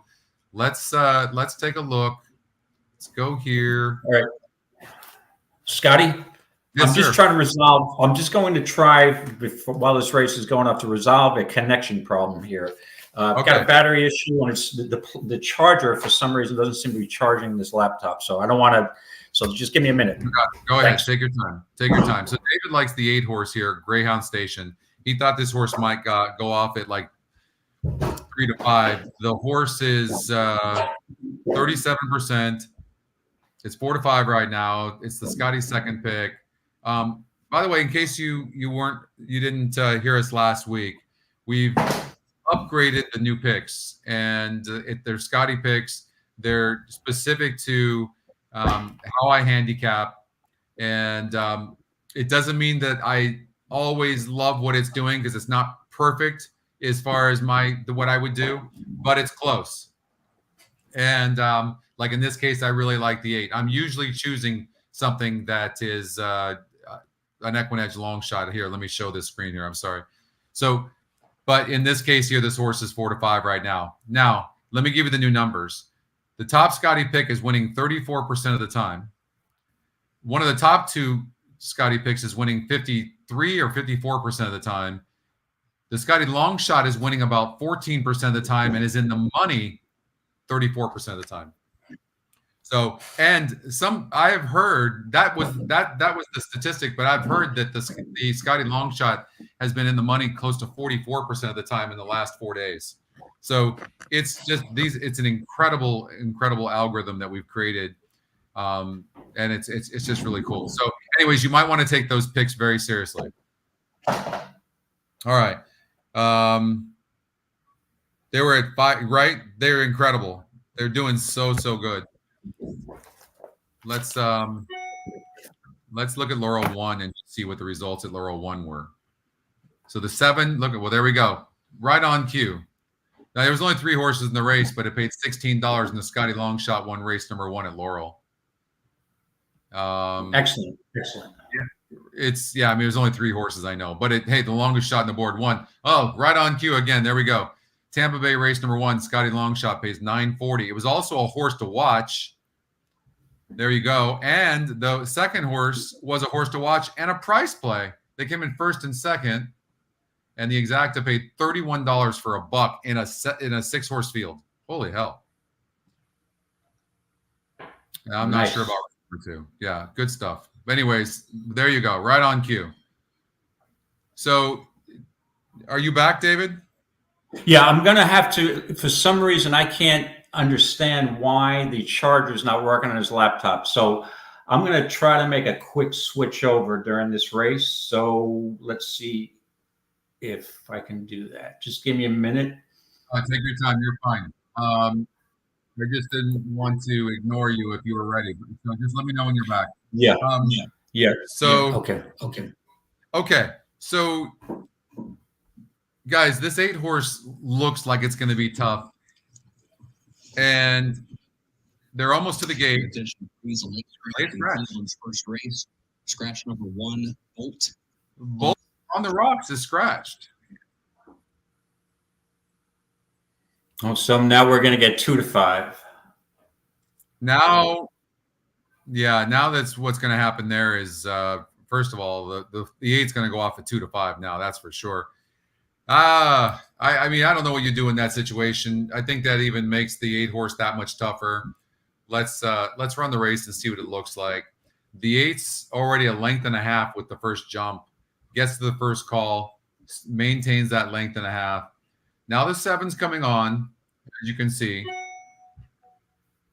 And what's up, Dave?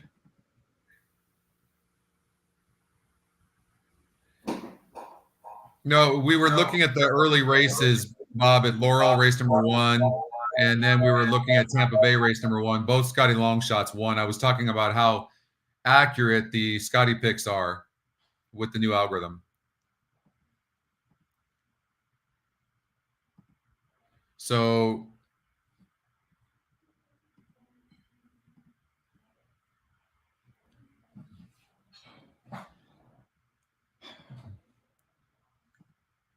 it looks like a lot of the money that was taken, lost on the 1 is not really going to the 8 necessarily. Let's see here. Let me just refresh this real quick. Oh, yeah. Okay. No, it just went to the 1. So I'm on the staging site, and it doesn't update as fast as Prod does. So 1 to 2 right now on the 8. 6 horses getting bet. 6 is the one. David likes the 8-7. I like the 8-6-7.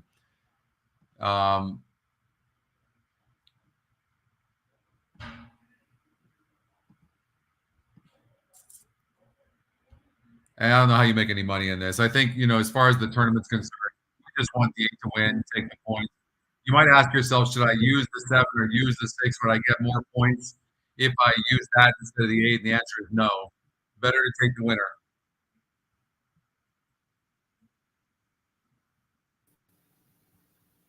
Oh, Scotty, can you hear me? Yep. Am I back? You're back. It's all right. Let me just change the lighting. Okay, I just switched laptops. Thank you so much. You got it. Sorry, for some reason that's not charging. We got a problem. Let me just make sure what battery I have on this one.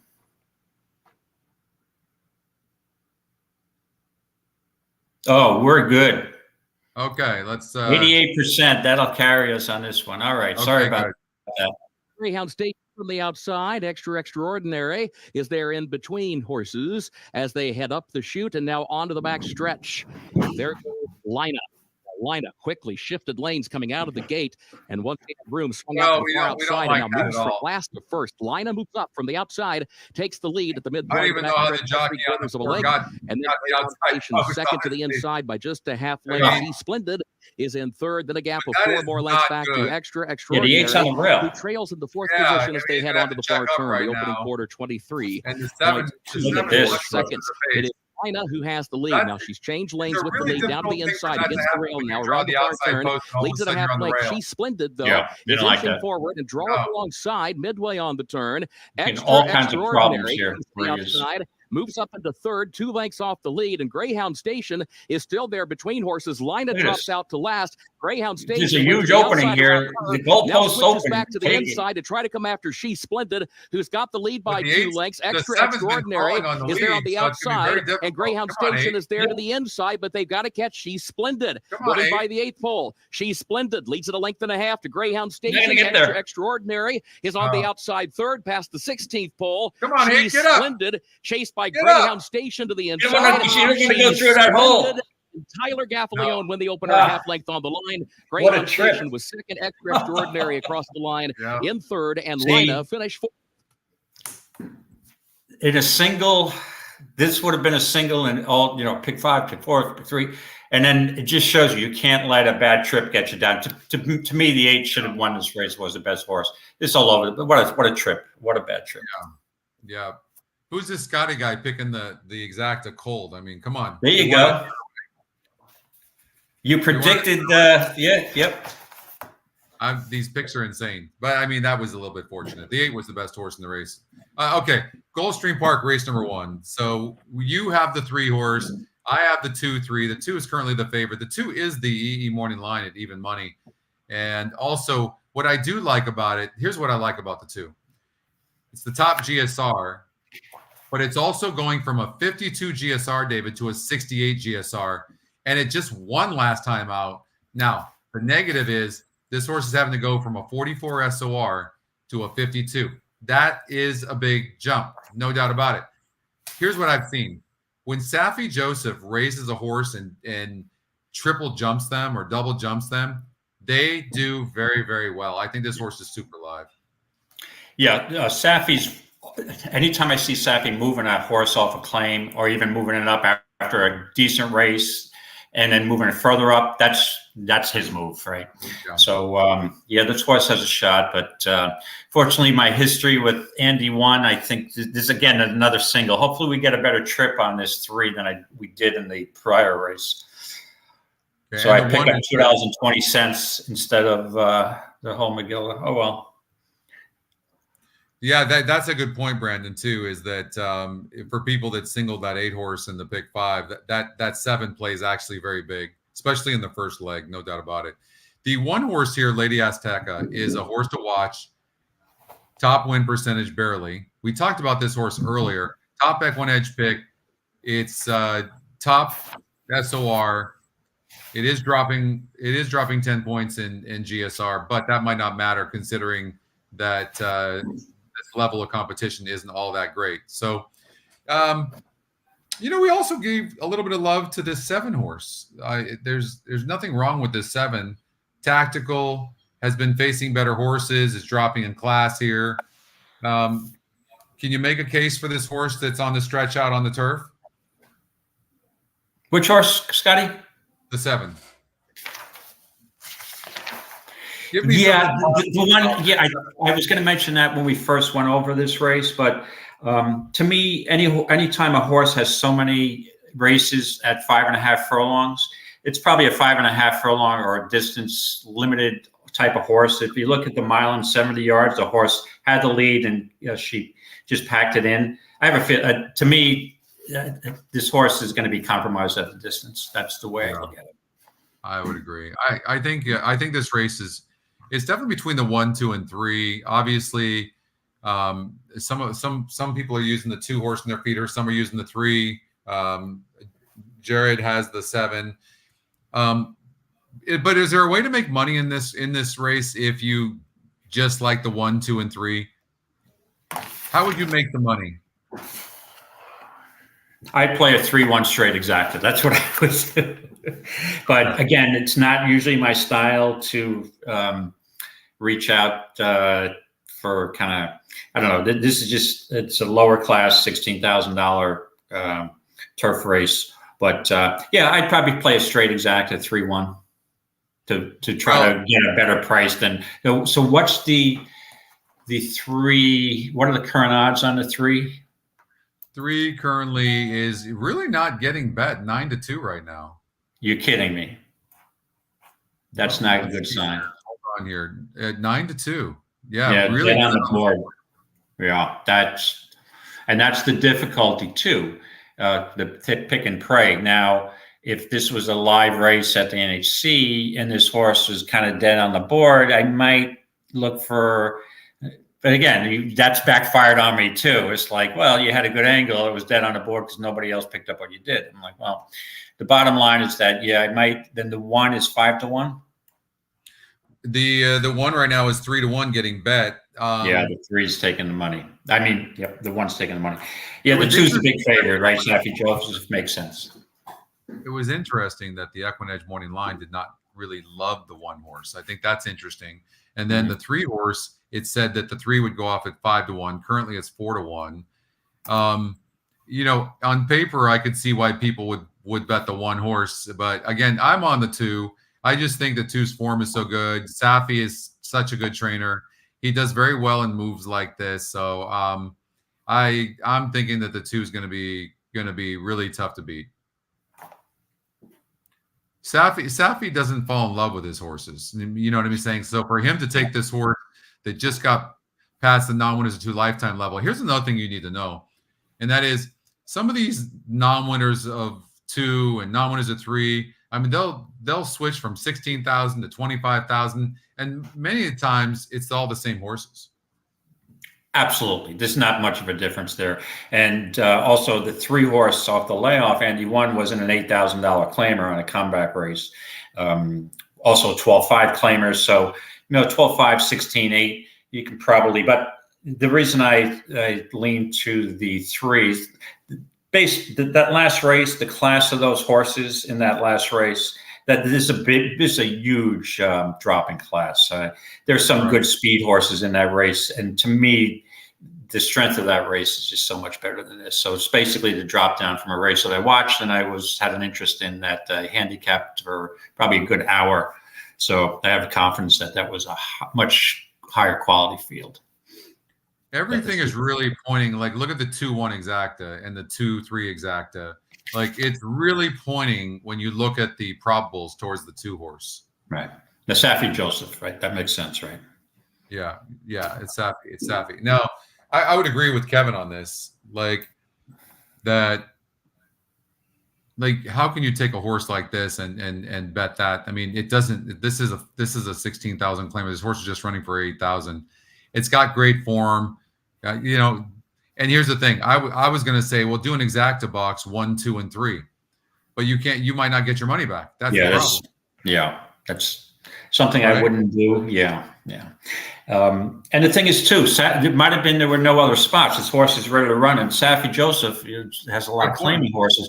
And when you have a good claimer and the horse is running okay, you got to find spots because, like Scotty mentioned before, these horses don't maintain their form for long periods of time. They go in and out. So the horse is in form, and it probably couldn't find a spot, 8 or to 12 claimers. So 16 is not that far off. So let's give it a shot. And it would show you that the horse taking money, that the barn is a live horse. Let's take a look. Dan says that the 3-horse looks pretty good in the post parade. Let's take a look. Early pick 5 pull on its way to $100,000. Race 1 also starts your early daily double and your $3 tropical turf pick 3. It's the opener on turf, and it's next, just 1 minute away. 1 looks good. Nothing wrong with the 1. There's look at the 2. Looks fantastic. I think 2 looks great. 3 looks good as well.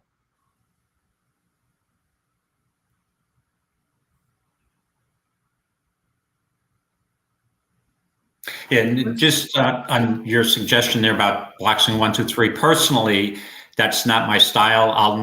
You'll never see me boxing the first 3 favorites in order into a triple or an exacta. It's just not my style. Right. So there's a look at the 7-horse.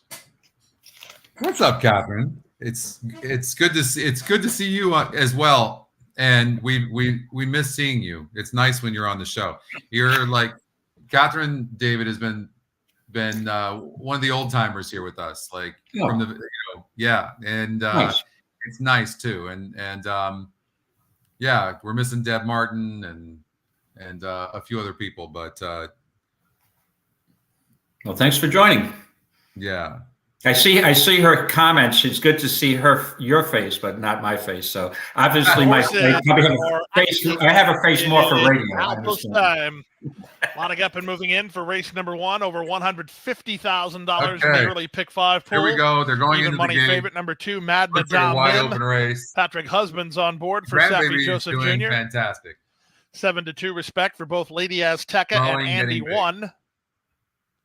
Now they're both 3-1 and even money, the price on Mad Madame Mim. Catherine, I'm only busting Early you. pick Don't 5 starts here. Tropical I'm turf a pick jokester at heart. starts here. One more. L.E. Gray to the outside. Thanks, Kevin. Good luck. Tracks are fast. Thanks, the turf is firm. All right, We're here we set go, for a guys. start. Good luck to you. Let's see what happens here in this race number 1. Here's the opener. Pete Aiello with the call. Racing at Gulfstream. On the far outside, L.E. Gray was away quickest to take the early advantage from No Wasabi for Me, who moves to take second. Andy 1 is an early third. Lady Azteca is at the rail from 4th with race favorite Mad Madame Mim on her outside. The early trailer is Dubstep, who's dropped better than 8 lengths off the lead. Lead is held by L.E. Gray, who enters the turn on top by almost a length. Second is No Wasabi for Me. Up the third goes Andy 1. Lady Azteca is the gray out the rail, and the 2 path is Mad Madame Mim. The favorites are side by side, 6 lengths off the lead, and they're a length and a half in front of Dubstep, who's last of all after an opening quarter of 24-4. They race into the backstretch now. 5.5 furlongs to go. L.E. Gray has it by half a length. Long shot, No Wasabi for Me, getting a good trip in second. 2.5 back to Andy 1. She's had a good trip. She's third. Mad Madame Mim is there fourth. Tucked in fifth is Lady Azteca. And the trailer remains Dubstep. Elbows tight. With the half and 50 and 1 as they make their way to the final half mile. Leader is L.E. Gray on top by a length. No Wasabi for me is second. Andy 1 is in third. And Lady Azteca is in tight toward the inside as Mad Madame Mim gets started ahead of her. Gonna get to jump on the Dubstep 2. is last. But the Around the thing is, far two turn at the horses' ears 3 are furlong pricked. point. The leader is L.E. Gray. No Wasabi for one me is got closer horse. second.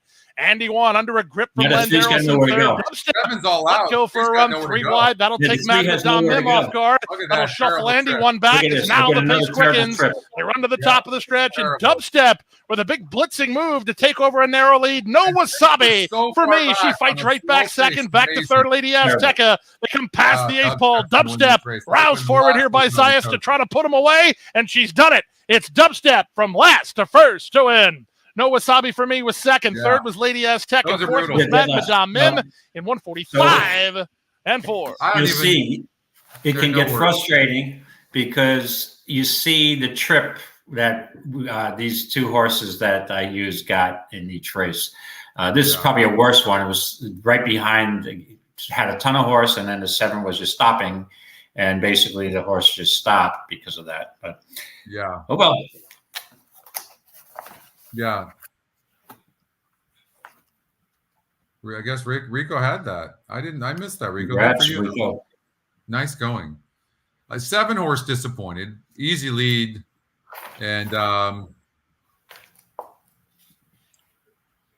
6 But was, yeah, the 7 horse ran to her profile on distance races, right? March 15th, basically the same type of race. Has a lead 3/4 of the race, and it's really not a distance horse. all right. So let's all right. So now it's time to get to the qualifiers, okay? And we're done with the feeders. As far as picking them, we got to get to the qualifiers now. So let's start with Santa Anita race number 1, David. Okay. Yes. I know you guys are going to want to cover some of these races, but we'll be here all day long if we don't catch up on these qualifiers and make sure we put our plays in. What's up, Graham? How are you? So, okay, good question. So this icon here is the bronze, and what it is, it's all horses that are negative 8% to 12% ROI, and they all have different win percentages, but it's based on the ROI. When you see a silver, it's negative 7% ROI, negative 1% ROI to negative 7% ROI, and then the gold is all positive ROI. That's the way they are. Now, they're all different win percentages, they're all different ROIs, and they're all different in the money. So you have to look at each one of them. But in this situation here, on this 4-horse special club, it's the top win percentage and top SOR. And then when you look at the 2 Rhino, it's top pace, top win, top EE morning line, top EE pick, and it's a 39% chance of winning, which is higher than the 28% of the horse, which is great. Negative 11% ROI if you were just to bet it to win. And this horse will be in the money 72% of the time. That's what that is. Yeah, I saw that too, Catherine. Okay. So race number 1, David, let's start off here. Let's try to make some progress here because we have got how many races? We've got 10 races we've got to cover in total. And let me just start off with running the race. I've sorted this from the top pace to the slowest. So that's what you're going to see. And the 2 horse has a quick lengthened 3/4 lead.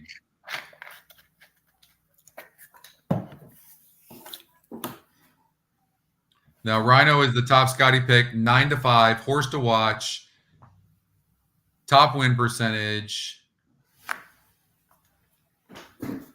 Now, it seems to be losing a little bit of ground to the 4 horse, who's also a horse to watch.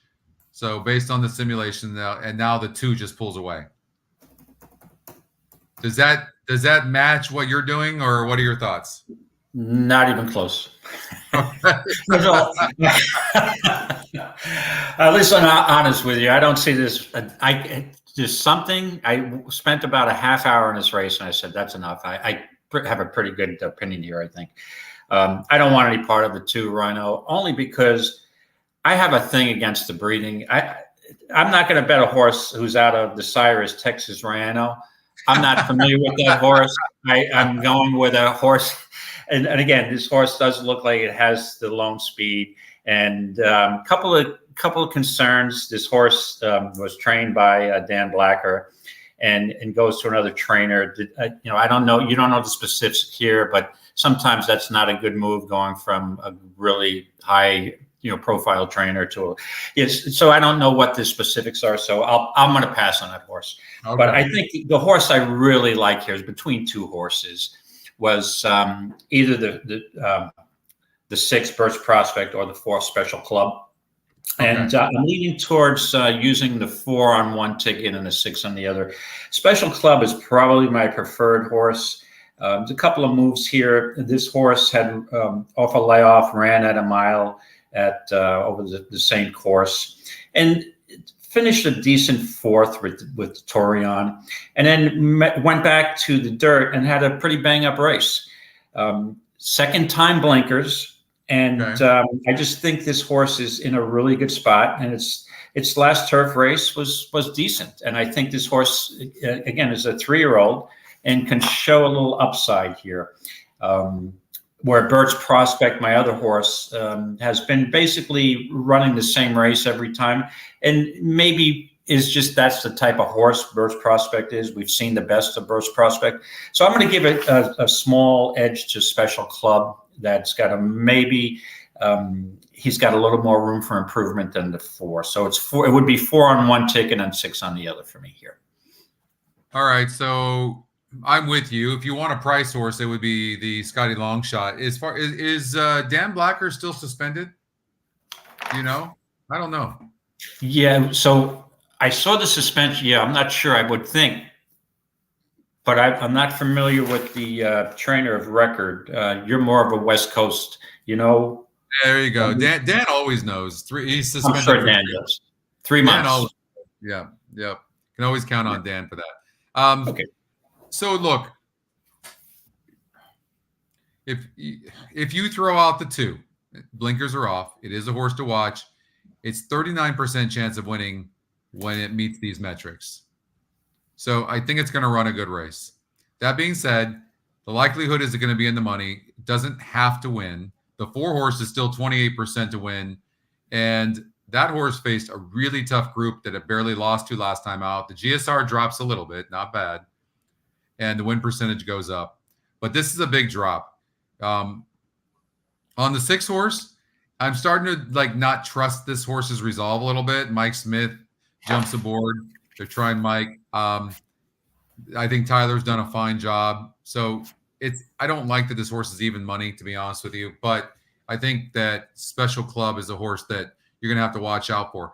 The other horse, I will tell you, I sound like Justin now. I will tell you. That's what Justin says all the time. I will tell you. Now I'm starting to mimic Justin. And now don't mimic. My move is let me tell you. So I try to get away from let me tell you something. Yeah. So. I will tell you. I will tell you. The 7 has burned a lot of money for my liking. Honest to God, I would take the money and run. I think the 4 horse is going to win the race. Yeah. That's what I think. On the same page. I don't know if that spells trouble. We might get a bad trip on this if we both like the same horse. No, wash your tongue out with soap, young man. Right. I got 2 bad trips, right? That doesn't matter. What happened? I don't want to talk about what happened yesterday. Okay. That's right. You can't let this stuff affect you. Mm-hmm. Just read the power of now. We don't care about the past. We don't care about we only care about right now. You got to move on. All right. That's right. Okay.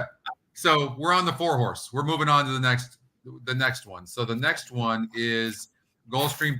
You know what? Why don't we do Gulfstream? Why don't we do Santa Anita 2? Because that's the 3rd leg of the qualifier. Right. So there's only 2. There's only 2 at the Great Race Place, right? So let's go to the second one then. Okay. So you can see there is a horse to watch. 39% chance of winning. The horse is actually 42%. -5% ROI. And 73% to be in the money. This is the top pace, top win percentage, EE morning line, top EE morning, lowest EE morning line, and also the EE second pick. So interesting. Let me tell you. I think the 3 horse is going to be tough, but I'm going to run the race real quickly. It looks like the only speed in the race is between the 3 and the 1. That's it.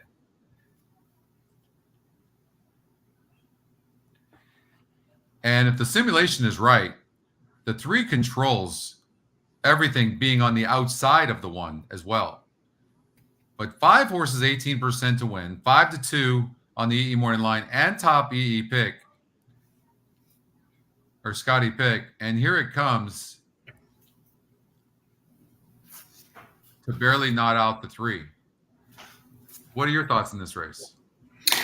Yeah, I narrowed this race down to 3 horses that I liked. I'm going to just mention 3. Yo Mama first. This horse was claimed on February 16th and kept at the same level. Now was a 2-16, and basically ran the same race as the race of the claim and even before the claim, which is not showing any improvement. And the one thing that I can't get over, this horse, the last 2 races, lost at odds on both times. So then you're out. You lose, third time's not a charm with me. Third time, second 2 strikes, losing at prohibitive favorite, you're out. So the other 2 horses I looked at, and the one that I settled on is Warren's Wild Ride. And it's basically just for 1 angle. And it's the drop. This horse drops down to 16 for the first time, has a jockey switch. It seems like it could sit close enough to the pace. I'd probably be a little more comfortable if this was a 6 furlong race. And then the other horse is the drop down, the 5 Whimsical Air, the other drop down. This drops from a higher, but a maiden race, right? So 50 down to 16. And it's probably in the right spot, but second race over left. So to me, it seemed like a 2-horse race, but if I had 2 tickets in the qualifier, 2 entries, I'd probably use the 2 on both of them. And then a 5 would be another option, 2 or 5 for me here. 2 or 5 for you. I can tell you 100% that I am using the 5 horse on both my tickets. Okay. So if you're doing that, I'll use the 2 on both of mine. So we'll see where that goes. Okay. So, all right. And in race number 1, we narrowed down to I've got the 4 and you've got the 4 as well, right? We both like the 4 horse. Correct. I like the 4 over the 6. So I use the 6 in a second ticket. Are we coming up on this post on one of the other feeders? Are we? Like which? Keeneland race. Shortly, we are. Let's do. I'm a little short-handed today. I have one of my laptops are down. I usually have 17 laptops going, and I just can't balance it to do a show. So, okay, all right. So I stuck 2 today. Okay, so let's go here to the. I think we can get this in before the race. Let's go to leg 2 of the tournament of the qualifier and go to Gulfstream Park race number 7. Let's try to get that in.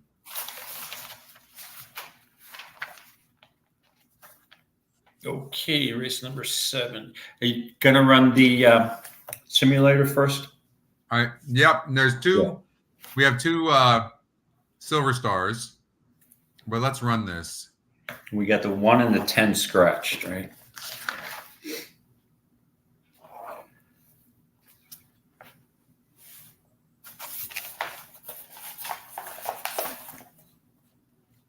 I'll be right back.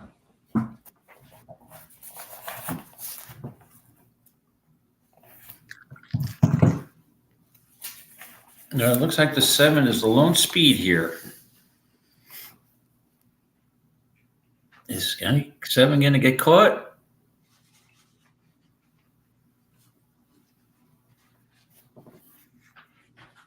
Okay, 7 gets caught. So the 8 horse is 9-1 on the EquinEdge morning line. What are your thoughts? Tell me your thoughts in here. Yeah, I always have a concern when there's a horse that looks like a lone speed, right? And that would be Swashbuckle. This horse, I know this horse well. I've used this horse a couple of times. It's beat me a couple of times, and I've lost a couple of times. I just think this horse, the way it's been going, that this horse has been quitting too recently and too often for my taste. So I'm going to take the chance that this horse may not get away. So this was a tough race. I struggled with this race, in all honesty, because I could make a case for like 4 horses here. So, Right. and it's basically, if you have that situation, which one do you key on? Now, I'll go through the contenders in the order that I figured they'd be in. And I really like the 8, only because I'd probably lean to the 8 with the 5 turf wins over the Gulfstream course. Right. And this, you had a long layoff. This horse got out of the gate slow and then closed with a rush. It was pretty fast fractions, and made a nice closing run from an outside post. So I'm probably going to use this horse on top. And the other horses, I think, who have a chance, I mean, that's a 2, 3, 6, and 9. When I see a race like that, I'm just not so confident. I think there are too many contenders here. I mean, I could make a case for Jerry's Turn off the race on January 25th, where it won. And Jerry's Turn, but has only won 1 out of 22 turf races. So if I'm going to make a play in a contest, I'm always going to lean to the horse who's got 5 wins over the turf rather than 1 for 22. So, but if Jerry's Turn wins, would it surprise me? No, because also you got a jockey switch from Panizzi over to Lopez. Paco, you probably have this horse in perfect position stalking this swashbuckle. So I'm very concerned about the 2. I like the 3. Back to the turf with Safi Joseph. I think the 4, the 6 can run a good race, and I think the 9 can win this race. So, and this is a head scratcher. So I guess I'm going to use the 8 because of the consistency and the record over the turf. And I guess looking for a better price, I'd use the 2, 3 in that order, 3, 2. So I'm going to use the 8 over the 3 or the 2. If I had 2 tickets, it would be 8 on one, probably 2 for the better price on the other. But to me, Scotty, this is I could even see the 4 winning. To me, this is a real head scratcher, like I said. What are your thoughts? Well, the 9 horse is interesting, Lights of Broadway, but this horse has earned most of its money on synthetic. It's 5-2 on the EquinEdge morning line, and you're 7-2. There really is no horse in here that has a great win percentage. What I might do, seeing that the 4 is right there in the simulated race and seeing that it's a negative 5% ROI, 24% chance of winning, maybe this is a horse that you might want to consider. Safi is 24% off the layoff. He's got a couple of horses in there, but maybe this is a horse that I would consider. I'm definitely struggling with this, but you know what? Let's get to Keeneland, race number 2. You've got the 8, 11, 12. And I've got 8 on one ticket and 11 on the other. But I thought the 1 horse had a good shot and the 6 horse. So I'm on the 1 and 6, and you're on the 8, 11. All right. Okay, let's good luck. Let's watch the race. You got to get a better trip in this race. I'm due for a good trip. You are. Absolutely.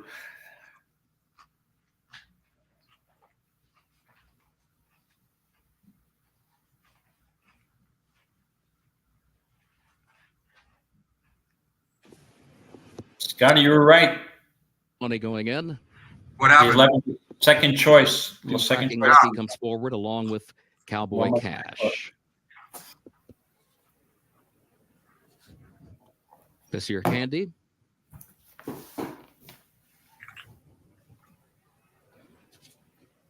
Golden Town goes in. Steel Link, the last one coming forward.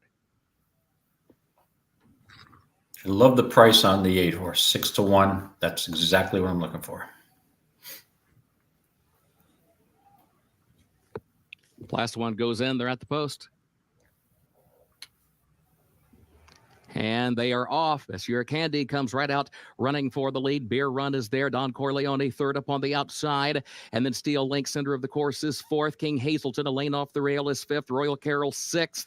Baltimore Heart is between horses, 7th. Bolt Action toward the outside is in 8th. Golden Town is 9th.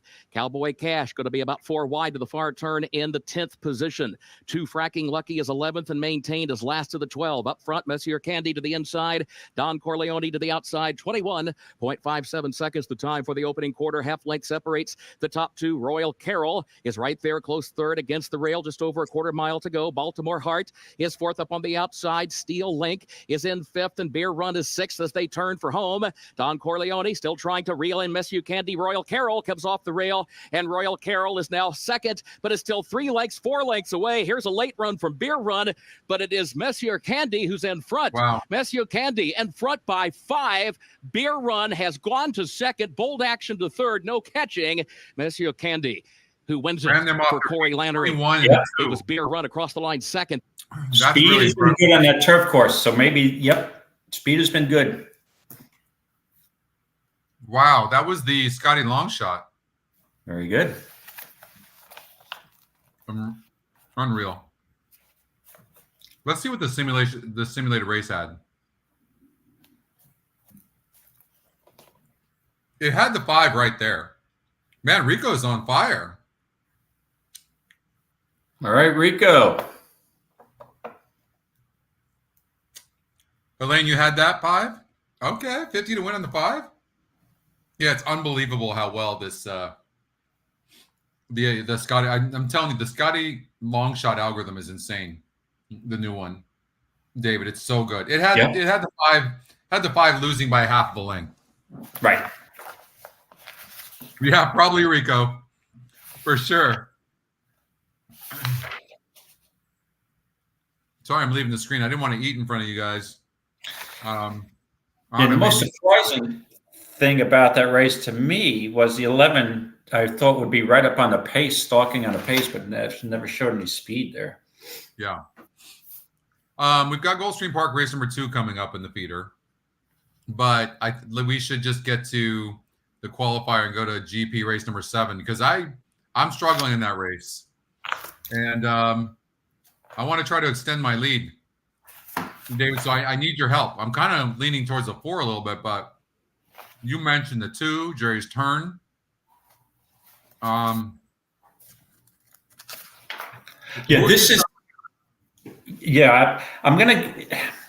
going with the 8, I guess. But the thing is, I don't have a lot of confidence here. Like I said, I think there are 4 or 5 horses going to win this race. So if I was playing in horizontal wagers, I would probably use 4 horses here, and that's usually maybe even 5. But it's usually not a typical move for me. So that gives you an impression that I just not seeing the race. I just think it's too difficult. So you got to pick somebody, but I guess it would be the 8 over the 2. But I could see using the 3. I'd like the 3. I mean, you can't bet them all. I like the 6. I thought hey, listen, if whoever gets their best trip, if the horse gets the right trip, any of the 4 or 5 can win this race. 100%. That's exactly what we're seeing here. Right. The Scotty long shot, like what Dan's saying. First of all, like look at today. Go look at a lot of the races. Like I told you, and this horse is going to be on the lead. It's a horse to watch. It's 6-1 on the EquinEdge morning line. Like maybe we shouldn't be looking any further than the 7 to go gate to wire. Yeah, I know this horse well, and this horse has burned me many times before. I just think the profile, this horse seems to be stopping more often than it used to. But again, it's a lone speed, so there's your angle. You can play a lone speed. Also, I will say this. I will say this. This horse it's back to its 72 GSR and Jaramillo. If there's anybody that's really good at getting a horse to relax early, it's Jaramillo. Yeah. Mm-hmm. Yeah, I don't know. I like that. So the basic is a decision I have to make. Out of the 5 contenders, who do I think are going to move on? Help me move on. I still can't get over this Jerry's turn. I'm going to use the horse in something, only if not just for the jockey change from Panizzi over to Paco. And, Paco gets horses out of the gate, and I think that horse might get a better stalking trip than some of the other contenders in here off the speed of Swashbuckle. So it's either the 2 or the 8. Like I said, if I had 2 tickets, I use 2 on one and 8 on the other. I just like the on the 8 horse, the long layoff and got off slow, had a terrible post, and then came flying at the end. That horse could be sitting on a big race, but again, it's a tough race. It is. Second off the layoff. Bob, I'm not sure I understand your question. Can you tell out of the 4 horses left which ones will be in the money or more likely to be on the money? You might want to clarify that for me so I can answer that. I'm not sure what you mean.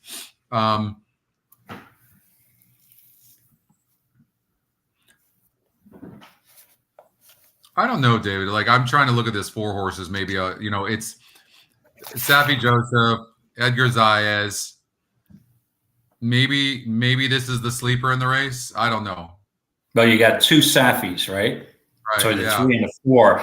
So the 4 never has won on the turf. Couple synthetic races, they're okay, but drops down to 25.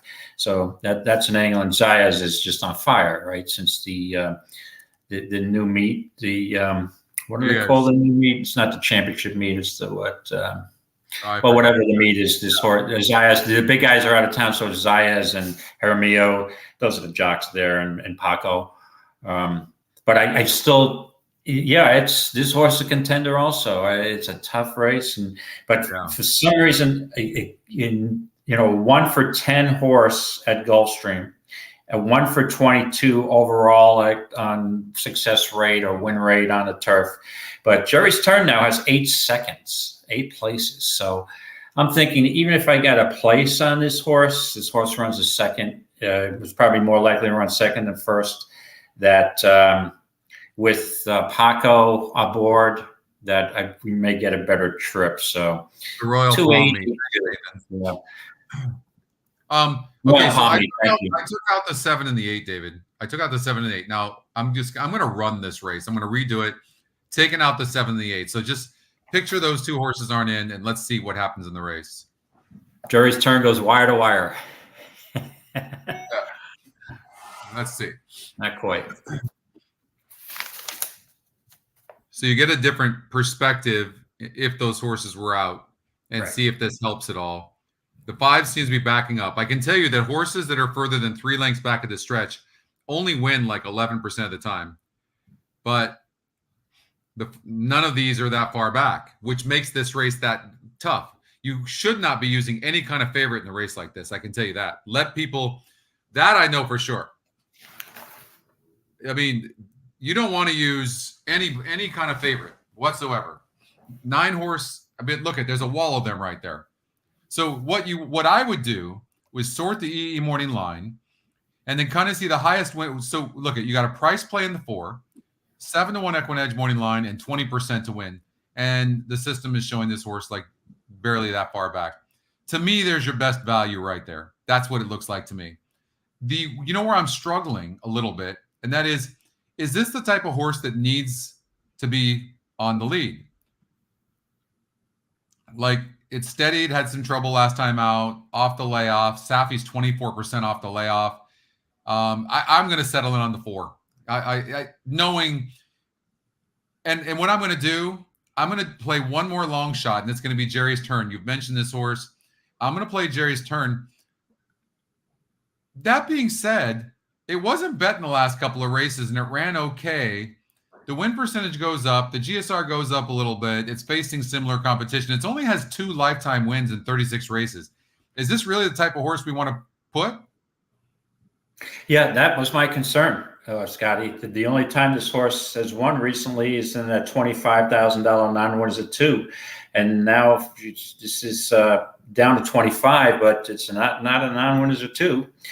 So this horse may be outclassed a bit, but with that jockey, this is a race that if the 2 wins and pays $20, it's a race I'll be kicking myself over because of the jockey switch. So, and again, if I'm going to make a decision based comparing the 2 to the 8, the 1 for 22 on the 2 bothers me a lot. Where the 8 horse Dominate the Moment comes off a really good race last time out at the 25 level, off a long layoff, but has won 5 races over the track, over the turf course. So, and you've got 14 out of 23 in the money at Gulfstream. So this horse is just more consistent and runs overall better consistently. So I think that, You see the 8 or the 2, and it's one of those decisions that I prefer to see what the odds are, but we don't have that luxury on the pick and pray. So, yeah. And again, it wouldn't surprise me if Swashbuckle went wire to wire. Wouldn't surprise me with the right trip lights of Broadway squeezed up in one. You could have a 3 or 4 horse type of photo here. It's the trip that's going to win. Okay, so in this race, you are on the 5 and the 8. Both big long shots you made really good cases for. I'm on the 2 and the 3. Those are the 2 favorites. Any last thoughts on that before we go to the race and watch it? Gulfstream Park, 5 and 8. Nope, let's go. What do we? Oh, I got some long shots here, right? Okay, this is my crazy horse. Okay, here we go. Looking for chaos. Keeneland race number 7. I will, Jose, 100%. If I forget, like in the next half hour, remind me, okay? But I will show it. Okay, let's see. I think well, maybe I'll show it. All right, they're on the synthetic. Okay, let's do that real quickly.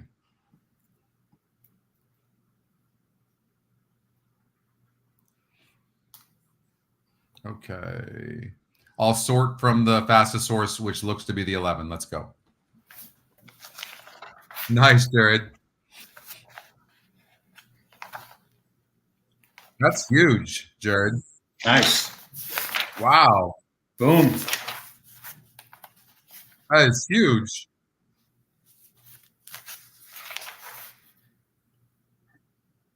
Look at those horses in race number 7. Look at that. Almost a vertical line. Yeah. Holy That's hell. the type of race. Yeah. Wow. Good luck in that race. Good thing it's not hard.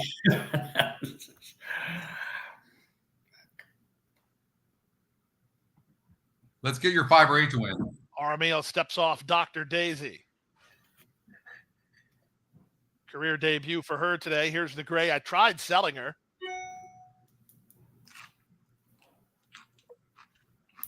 Now they work with Dr. Daisy.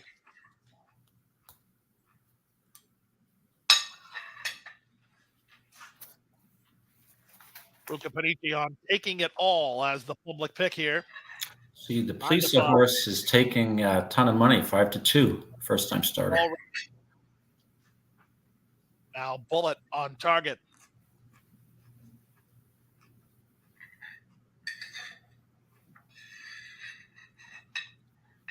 Hard Spice, Mrs. Cashman, and from the outside, Nipsey.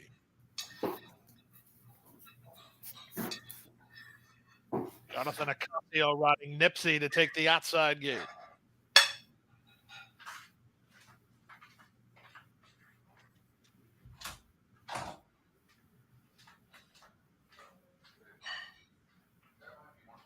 So Nipsey got turned around in the wrong direction. She's about 1/8 of a mile behind the starting gate. Stepping forward without jockey is Hard Spice. Vasquez climbing aboard as the outrider helps Nipsey back to the right area. This race starts the early pick 4, and Nipsey will complete the line from the outside.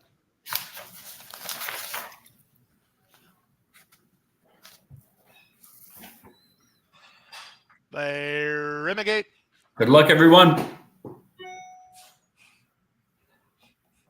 And they're off. Poor starts for both Dr. Daisy and Queen Honesty. Good start out wide for Taking It All, and she'll have no trouble taking the inside edge and the early advantage, Taking It All with an easy opening 8th. Up to second, My Sarasota Queen. Up on the outside, Nipsey. From between horses goes Mrs. Cashman. Back from there, Kozanka racing ahead of Bullet on target. Then it's Queen Honesty, who's got an inside passage. She's 3 better than Hard Spice. Then Dr. Daisy, who had a slow break. They'll have Taking It All to catch with 5/16 to run. She's bumped the margin to 3 and is traveling awfully well. From second, it's Mrs. Cashman stuck in traffic. Queen Honesty, she's going to emerge from out of the crowd to gain into third, and they're at the top of the stretch. It's still Taking It All with a clean pair of heels, 5 lengths to the good, 1/8 of a mile out.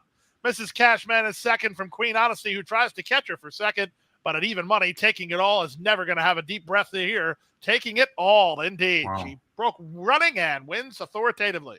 Taking It All by as much as she wants. Call it 7. Queen Honesty second, closer third, Mrs. Cashman or Kozanka in 57-2. Logical result on a 5 furlong sprint race on Peter, right? Yeah. I'm never taking even money. No. All right, let's see here. Okay, so we have now we need to go to Aqueduct race number 7. That is the 4th leg of the 10 races.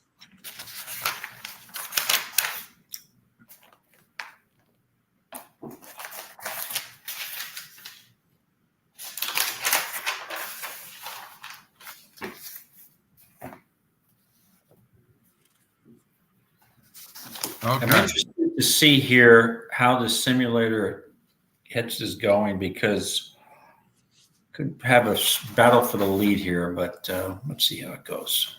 Look at the win percentages. Top win. There's 3 horses with 18%, 1 with 19. I mean, it's just a wide open race on the win percentages. Big duel with the 3 and the 2 and the 5.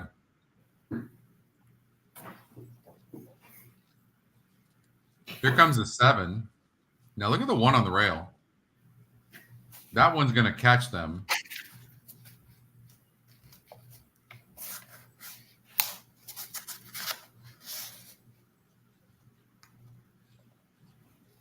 All right, so, but let's sort this pace. So we sort the fastest horses in the race right there at the first call. The 5 is dueling. Does the 3 need the lead? See, you have to figure, well, the 3 can rate. Low percentage connections, drawn on the rail.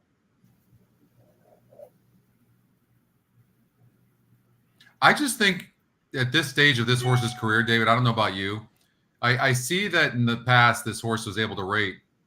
I don't think this horse can rate anymore. The 3? Yeah. Yeah, it doesn't look like it can. He can rate, and also if you look at the lifetime record, 3 for 32, 1 for 22 at the Big A, 1 for 7 at the distance. Not a winning profile. This horse, these are New York breds. This horse is probably going to be making a journey to Finger Lakes later this month or early in May, in my opinion. That's the option that a lot of these New York bred horses have, and be probably more competitive down over here at Finger Lakes. Yeah, so I wasn't a big fan. And I think this is a race that's helping me going through, because I think this is wide open. Go through each of the contenders. So, Scotty, if you want to go back to the number 1 horse, Dr. Kraft. 4 races off a layoff, has been running evenly. Okay. Yeah. On its best day, this horse can easily win this race from the rail. However, I see a profile of 1 for 14 lifetime. Not my cup of tea. Trevor McCarthy is 1 for 28 at this meet. He's been a little spotty here, and he doesn't like. I have not seen too many Trevor McCarthy rides where he's aggressive and goes to the lead, and that might be effective here. But and the rail, I'm going to look for more value than that horse. We can go to the 4 horse Starquist. Hasn't been out since May of 23. First time gelding is an angle. Now, Kimmel, I thought was better off the layoff, but when I looked last night, he's only 10%. I usually have a parameter of about 15, 18% where I feel comfortable. This horse did run in the New York State restricted bred stakes races. So the Sleepy Hollow, the Notebook, the Gander, won first time out, breaking its maiden, though, on October 9th, 2022. So is it possible that this horse can run well fresh? I would give this horse a look personally, but normally I prefer to give a horse like this a look. 1 race back. Messi the Magician, nice race last time out. Definitely this fastest race this horse has run. There was, he went off at 11-1, And the barn has been really getting hot. So I think I would lean to the 5, and the 6 and the 7 have a chance also. I mean, you got Linda Rice with the 6, second time off a layoff. That horse is a big contender. And the 7 on its best day can stalk, but I'm not sure with the pace scenario, who decides to gun for the lead here. I think that's going to be the key. And I think after all the dust settles, I like the Manny Franco staying on the 5 horse. And I think the 5 could sit a perfect trip here just from stalking the pace. And knowing that Franco tends to get his horses out better a little more consistently than Trevor McCarthy does on the 1. So I think I'm just going to probably 5, 6 here for me. Yeah, 5 would be my solid pick here. Okay, 5, 6. I'm struggling with this race. I see the simulator is showing the 1 horse, and I think the 1 horse is going to have plenty of time. You can see here 2 back. This horse had time to at 7 furlongs to get up and barely lose. But there is a pattern with this horse. The one thing I don't like, well, it did go on the shelf here to be fair, but it was a big favorite here on 8:15 and wasn't even close. I mean, this horse just keeps on burning money, and Trevor McCarthy, like you said, is not really doing that great. So for that reason, and I think this horse can rate some. It's been facing good horses. Ran on 224. Want to make sure. So the 1 and 5 faced each other last time out, I think, right? No, they didn't. They ran on the same day. Look, February 11th, Fortune's nephew, and was right there in a race. I think that the 2 horse, as I'm looking at this, can rate a little bit.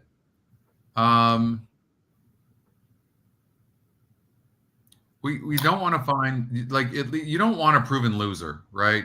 And the 5 does draw good. I think the 6 is a horse to watch. The 6 is rated before, but the issue I'm having with the 6, David, is, and I know it's lightly raced, but at this level, does the horse have enough class to fit? I don't know. Exactly. And I just also wanted to point out a horse that I overlooked, and the reason why was the 2 horse whose morning line on the track program, 5-2, is Warlow, Chris Englehart's horse. You'll notice the lifetime record is 6 for 13, but all of that horse's success, this horse is a Finger Lakes lover. If you look back at the form, this horse, every race at Finger Lakes, you've got a first, second, first. And then you go to Aqueduct, a nice race on December 26th after Finger Lakes closed. But then the muddy track was a good race. But again, not sure if this horse is going to be on the just a little bit short against these horses in terms of class. And 0 for 4 at Aqueduct, I don't like that. Like I said, Finger Lakes opens in a couple of weeks, and this horse will be heading down the thruway to Western New York. So I think this is a tough spot for that horse. Well, it sure looks like a wide open race. I think that Dr. Kraft, the 1 horse, would be my choice a little bit. Nobody in this race seems to want to rate a little bit. Nobody. Let's see. Let's look at the pace situation again. First call, you can see. Well, here's the thing. Do you think the 5 needs the lead? Because maybe the 5 is going to sit back and make a run. Yeah, I don't think the 5 necessarily needs the lead. I think, like I said, Manny Franco will have this horse hopefully out of the gate well and see how the pace develops. I mean, this horse, if the pace is slow, this horse could easily be on the lead. But I just think this horse has the best last race. And just also wanted to point out that race on March 24th was not a New York State restricted race. That was an open company race. And so that usually it's a tougher race, the open company, this level. So that's another thing to put me over the top here with this horse. No, that's true. Here's the thing, though. When I look at this, let's look and see if where the 5 might get pressure. So first call, the 5 is fine. Second call, the 7's pretty fast. So the 7 might be putting some pressure on the 5, whereas and I'm a little worried about the 6. The 6 can probably come from behind, but I don't know if it's classy enough. Yeah, for me, I'm going to go with the 1. Okay. I can't take the 1, Scotty, because of the 1 for 14. This horse has lost two neck finishes, and it didn't come up. I could see a battle to the wire, and this horse comes up short again. But I also just wanted to point out, too, that I'm really scared of the 7 horse, Fortune's Nephew. With the right trip from the outside post, seeing how the speed develops, the horse could be stalking. So this horse scares me, and that'll be probably the better price. And again, we don't have the advantage of looking at what the odds are, but this is an odds race to me. So when this race comes up, it depends on the odds. Again, with the contest and the NHC qualifier, you got to make the picks in advance. So it's one of the reasons why I don't like the 5, because the 7, but the thing is, the 7's burned a lot of money, and the 7 needs the lead. So 7 is pressing, and there's some serious speed in here. That's why I like, who's the pure closer in here? Right. The 7 has burned more money than, the only horse that can close. Every race is the 1.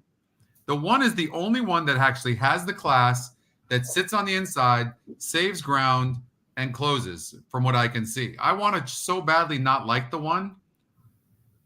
Maybe knowing just Saudi, because Naira is my track, my circuit that I know the best. So when I look at the overnights, I don't have to have any PPs in front of me. And when I saw this race with no odds, I'm like, Dr. Kraft's going to be the favorite. He's the best horse in this race. He's the best horse. To me, he's got the best class, but he just doesn't have the winning profile. And you have a point. The 7. You don't see this too often. He's had 7 lifetime races, and 6 of them he was favored. Only won.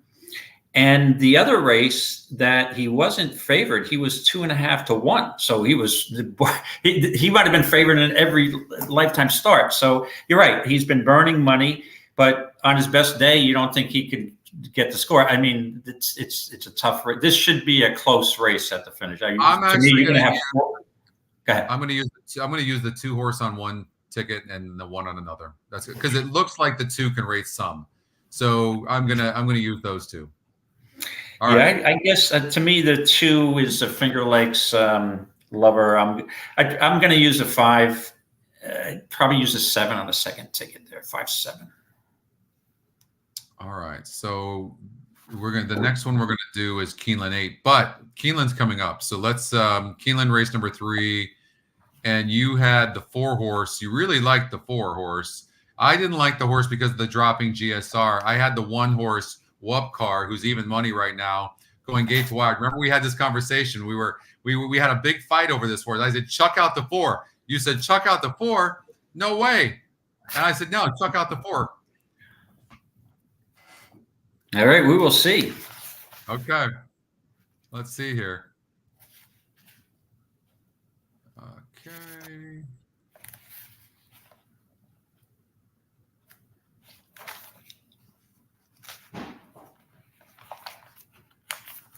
So I think the 1 horse wins. The 1 horse is even money. And the 4 horse is the second choice, right? Yeah, 2 to 1, getting a lot of action. How close will the 4 horse be to the 1, David? Yeah, that's the question, because the 1 looks like the clear speed. Just hoping the 4 breaks out well enough to stay within contention. But at this point, it's clearly a 2 horse race in my eyes. Horses have reached the starting gate for Keeneland's third race. race. What happens here? As long as you get a good trip. Yeah. 2 bad trips today. I think my feeders are out. Yeah, you had 2 bad trips. But that's horse racing. That's why they call it gambling, right? That's why they call it gambling. Yes. Yes, sir. 1-5 exacta for Jared. I'm with you.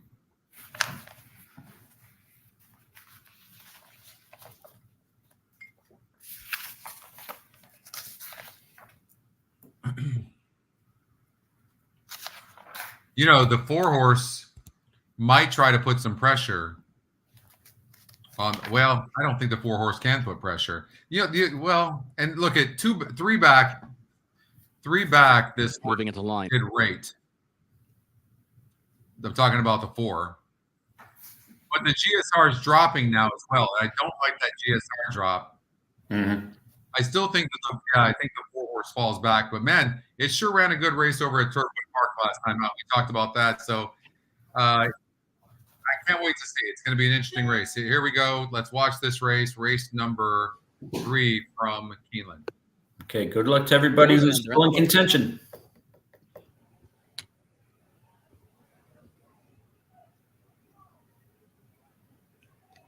And they're off. There goes Wupcar out running for the lead from the inside starting spot. Fairy Cakes has some early speed as well. Comes away running in second. A Bit of B is out running in the 3rd position. Atlantic Strike is 4th, and Stand By You is last of the 5 for the move off the end of the backstretch. Here's Fairy Cakes to the outside. Wupcar to the inside, leads it though by 3/4 of a length as they go to the turn. And then Atlantic Strike, who's up to the rail to challenge for that 3rd spot, has it now by a half length. A Bit of B goes to the far outside from 4th up. 4 is loaded. 2 lengths of the lead, now regaining 3rd to the far outside. And Stand By You is at the back, but is moving off the rail from last, 4 lengths from the front. The opening quarter, 22.61 seconds. To the top of the stretch, they're at the quarter pole. Who's got Here's time? a Bit of B to the outside of Wupcar. That's the battle for the lead. Stand By You is 3rd. Then Atlantic Strike is in 4th. Stand By You, Atlantic Strike still 3 lengths away. Into the final turn, Wupcar stubborn with that lead. Wupcar still in front, still chased here by a Bit of B 2nd, Atlantic Strike 3rd, Stand By You 4th. Wupcar 16th to go, has the lead. Come on, go get him. Back to a Bit of B in 2nd. Wupcar, Brian go get him. Jr. to win it. A Bit of B 2nd, Atlantic Strike 3rd, and Stand By You. At least we called it a 2-horse race. You didn't like my 4 at all, even in the money. But yeah, he wasn't close enough to the pace as I expected. So I don't think that would have made a difference. Just shows you lone speed. Yeah, lone speed is so difficult. Yeah. It is. It is. I'm sure this horse was claimed. I would think this horse would have been claimed off that. The 4 or the 1? The 1, based on that huge drop. Oh, yeah. Let's see here.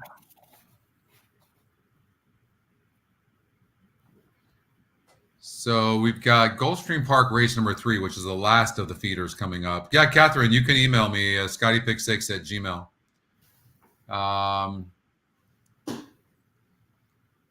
Let's see here. Okay, we were talking about the Scotty long shot, right, and how well they're doing.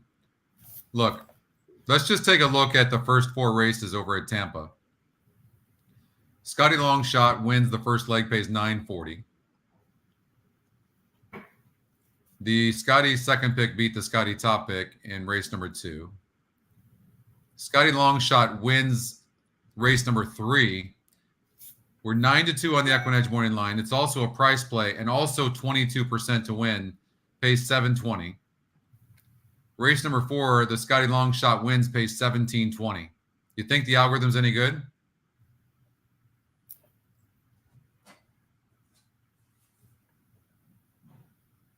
Looks good to me.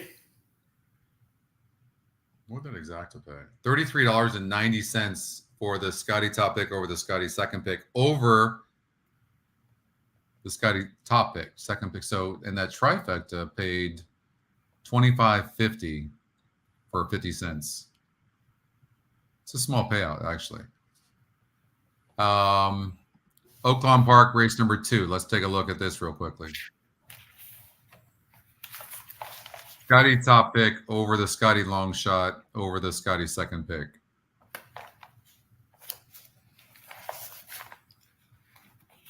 Do you play Laurel much, David? Yeah, I haven't in the past. I do like on certain Saturdays they have a really good card, but I think I mentioned to you before, I'm going to expand my horizons these days, and I'm getting more into Laurel, and I'll tell you why. I realized I can get a direct flight on Southwest from Rochester to Baltimore. It's like an hour-and-a-half flight. And there's going to be a tournament down there coming up. And And I've actually, the past NHCs, the last couple of NHCs, I look at my success rates at these, at all the tracks. And the race I played at Laurel, I was like 67%. So I'm like, hey, this may be too good to pass up. Again, it's not a big sample size because Laurel. So I think there's some quality racing, especially there on Saturdays. So I'm going to be playing it more often. And I was hoping that one of these qualifiers or feeders would have a couple of Laurel races in it, but maybe over the weekend. We'll see how it goes.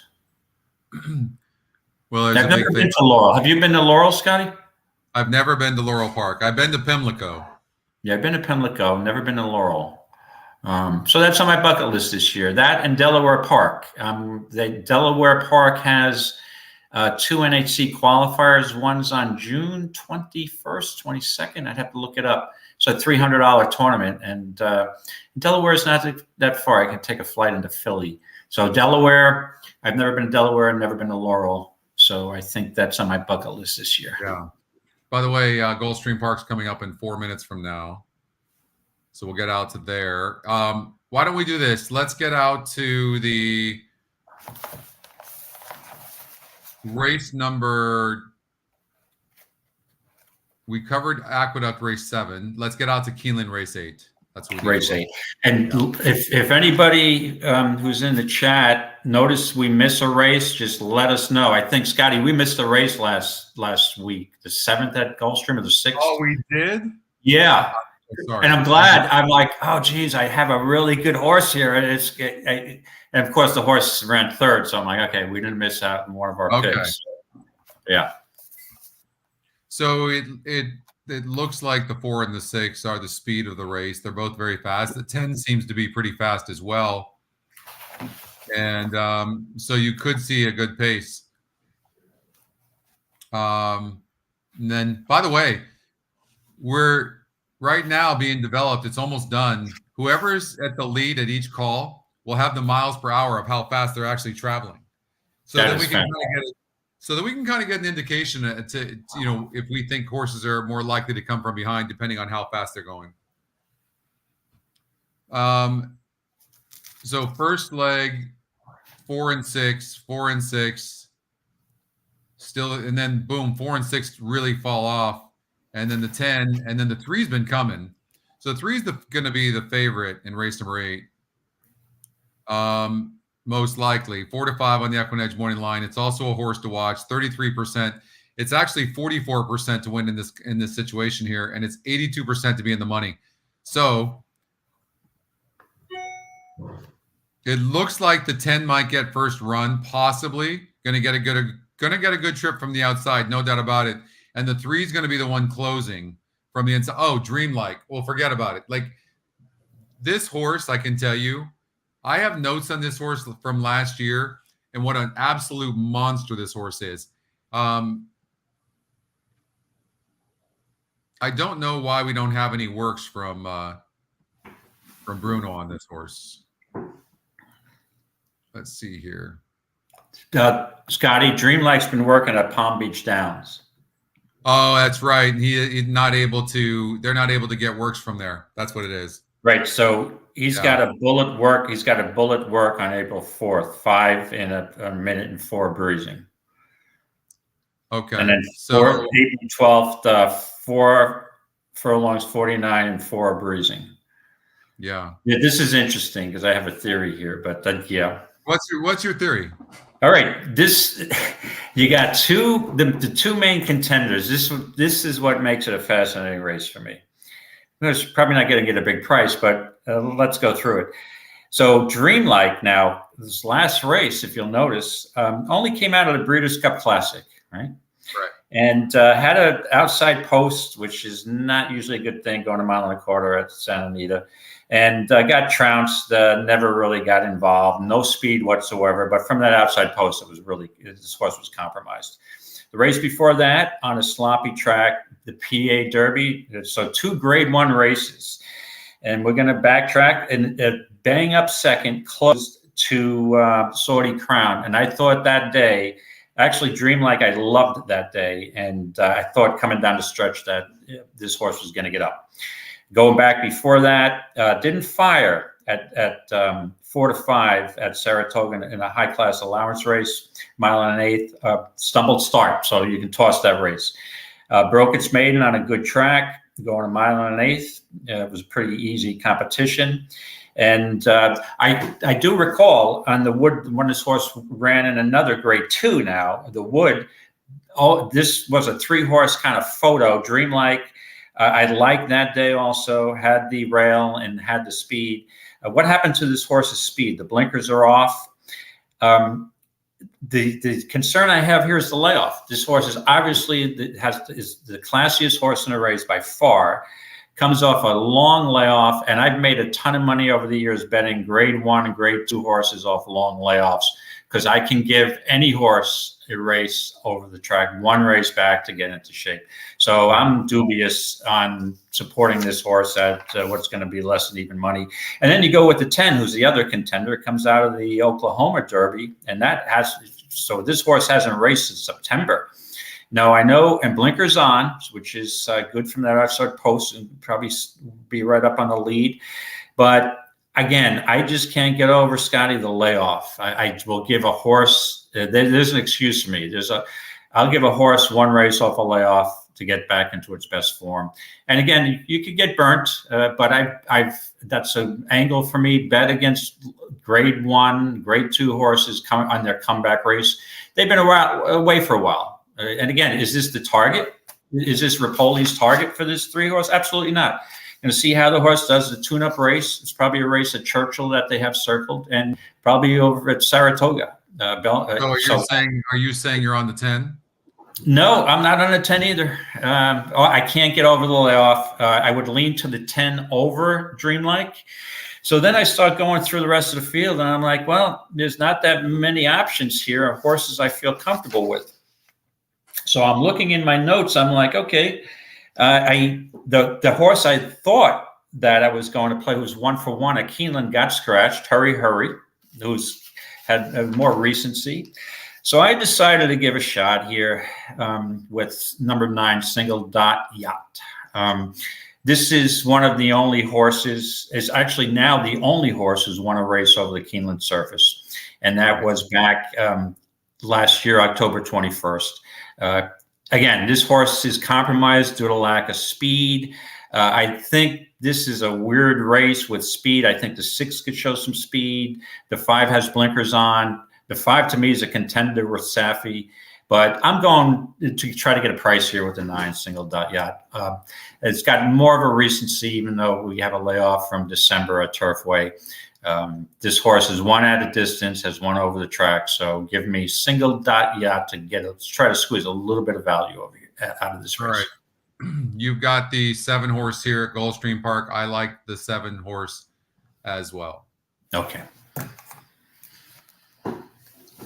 Good luck, everybody. Those of you teetering on the edge of qualifying, hopefully you make it.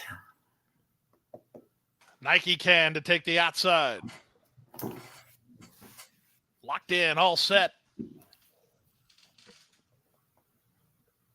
And they're off. From the rail, Gale's Evening gets the first call, taken on by Megan Making Money. Out in the middle goes Chloe's Toy into the top flight, and emerging into 4th is Greek Mojo. Outside 5th, Nike Can, then Avatal Hero, and the early trailer is the Gray Heir to the Roar. They pass the half-mile point at 9 to 5. Gale's Evening has it by a length now. Megan Making Money 2nd. Chloe's Toy is now 3rd. Nike Can 4th while giving up ground. A gap of 2 more to Greek Mojo. The 2 at the back, Avatal Hero, and Heir to the Roar.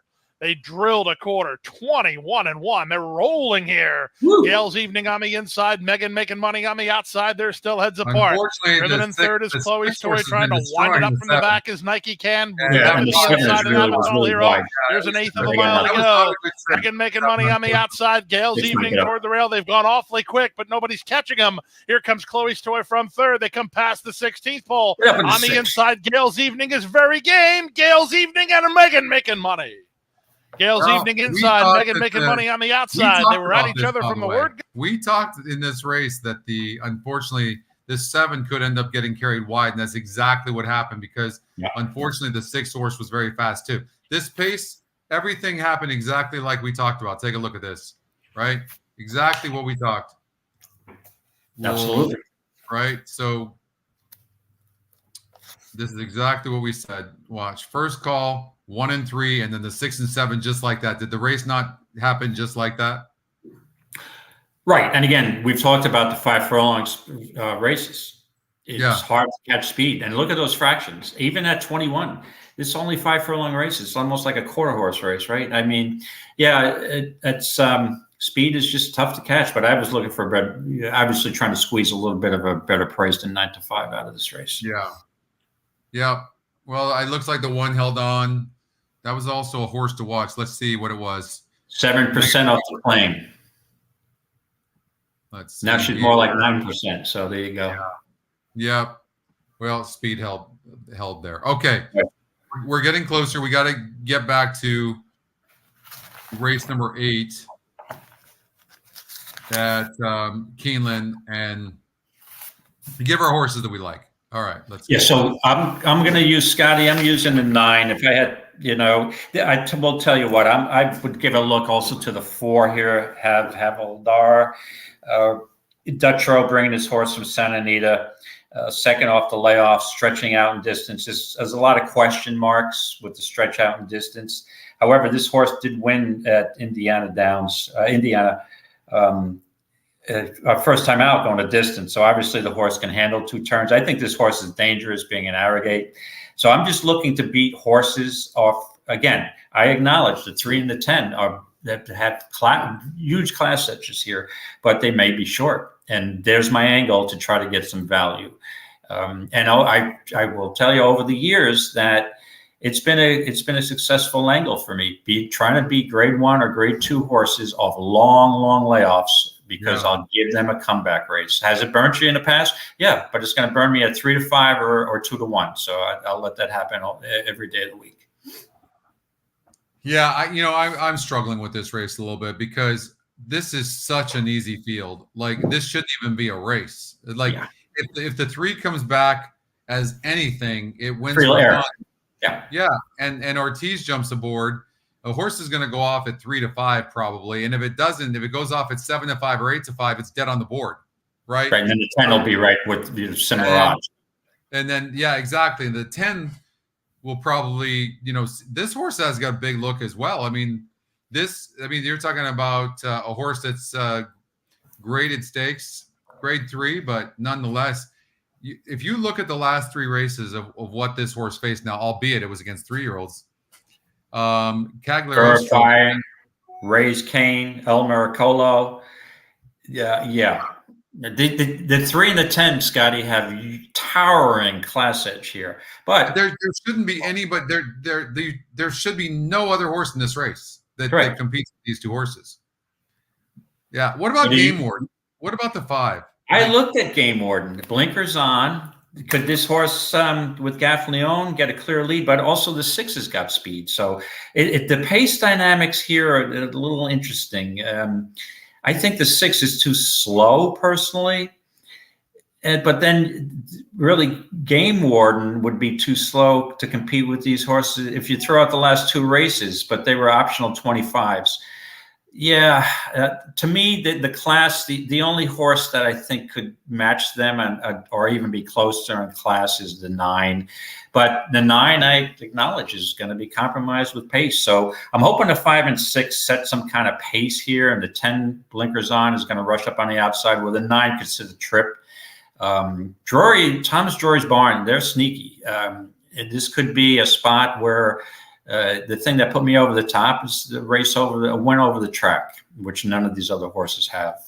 Now, what about Egon? I mean, this horse is the Scotty long shot. It's second off the layoff. It ran a decent race first time out against what appears to be a similar group. Here's a price horse that seems that you should probably give a good look to.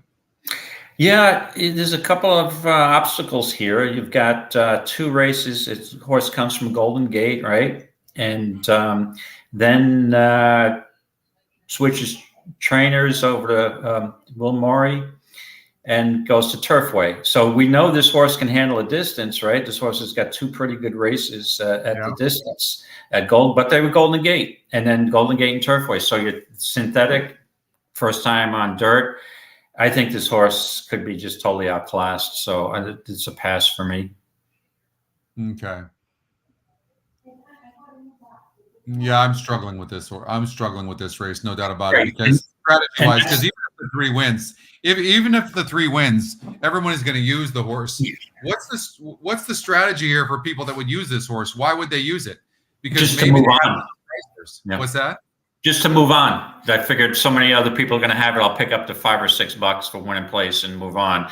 To me, if I was going to use either one of them, I'd probably use the 10 for slightly better price. And even though it's got a longer layoff, and again, never race in a grade 1, but those are the 2 classes. I mean, if this race finishes 3:10 and everybody else is a dozen lengths back, that would not surprise me. But I will take that chance. That's something. One of these horses is going to be short, and even if I get a $6 place price with the 9, I'd be happy.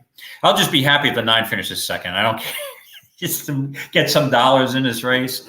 And but yeah, it's logic tells you the 2 class horses 3 and 10, but I can't get over the layoffs. If the 3 or 10 win, you really don't lose anything, I don't believe, unless you're in contention. If you are in contention, those few points could make a difference, and so that's what makes it so tough. I'll give you one more thing to think about of this 7 horse.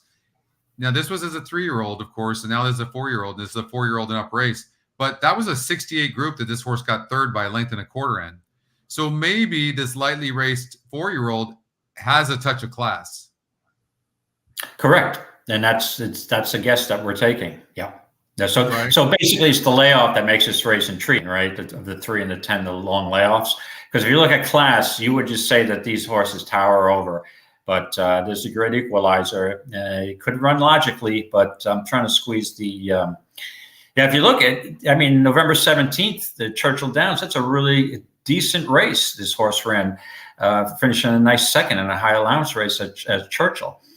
And so, I mean, on its best day, maybe this horse might need a race 2, but I think that's the only horse that may be close to them in class. But 3 and 10. I'll tell you what, Safi Joseph is so good off a layoff. 24%. I mean, he's 19% trainer, which is great and all, but 24%. So he places horses properly. Correct. And he just does. And that's what we're looking at here with Game Warden. I know he's got another horse in here as well. Let's see here. Safi. I thought he did. No, it must have been a different race. So Safi's got the 5 Game Warden. Man, let me run this one more time in the stretch.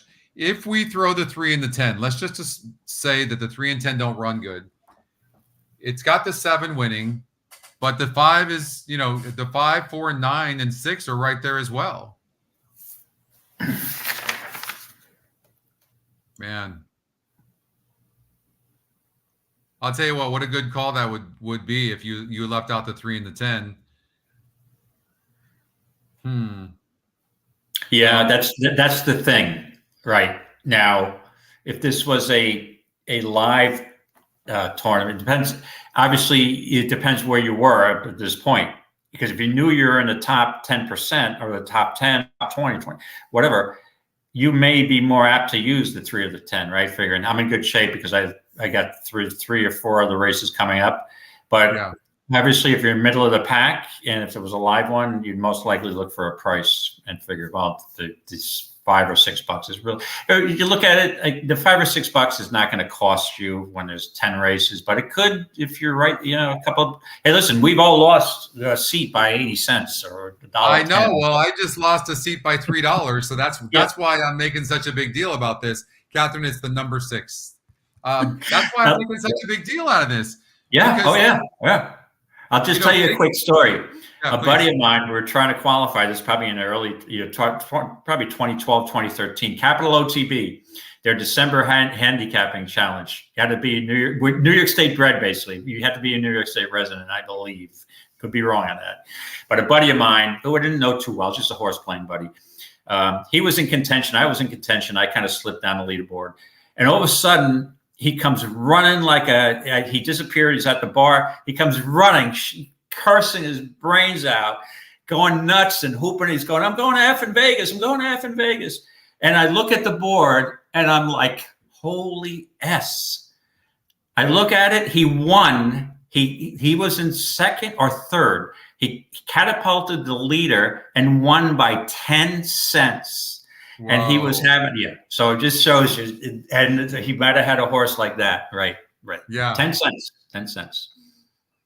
So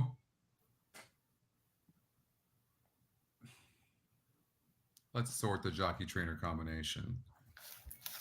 The 10 horse, 27% with so Jose Ortiz and Irad Ortiz. Are they going to be fighting down the stretch? The simulator has these horse winning for fun, pretty much. The 7's right there. That's interesting. Egon is right there, but it's a guessing game. The transition from synthetic to dirt on that horse stuff. I don't put this note very often, but again, I also am about current form, but I put a note on Dreamlight that this horse is an absolute monster. But based on that information, the horse hasn't run up to what, we thought. This horse has had a couple of layoffs now as well, too. It's an okay horse. And you're talking about a 10 horse that's super consistent with every race and has some really good breeding as well. I can tell you I'm going to go with the 10 horse. Okay. And again, I think, and I can't be 100% with my guest here, but knowing Rapoli and Pletcher, we're New York guys, right? Yeah. This is a prep race. This is a prep race for, I'm thinking maybe, I think this horse might fit real well in the Met Mile. This may be a prep race for the Met Mile as a future goal. I'm just guessing, but obviously they don't need to win this race. They need to get a decent race out of this horse. So I think they'd be happy with a second. Well, I'm thinking it's Mike Rapoli. He's not happy unless he wins. So, but this is a building race for this horse and not its ultimate goal. So there's 6 minutes before race number 4 at Keeneland. We'll definitely watch that race. But the next leg that we've got is Keeneland race number 8. That is the 6th leg of the 10. Ninth. The 8th race, right? Okay. Oh, no, I'm sorry. We just did the 8th. Excuse me. My bad. Now, who do you like? Who are you using here, Scotty? I'm using the 10. Sorry, we're in the 7th. Wait, 6 is Gulfstream Park. Okay, excuse me. So Gulfstream Park, race number 8. That's where we're going. Okay, Gulfstream Park, race number 8. This is a bang-up race also. 3 cents winning margin. That's insane, Dan. 3 cents? Yeah. Does the NHC have a calendar with live NHC events, or do you have to just look at each track's website to figure it out?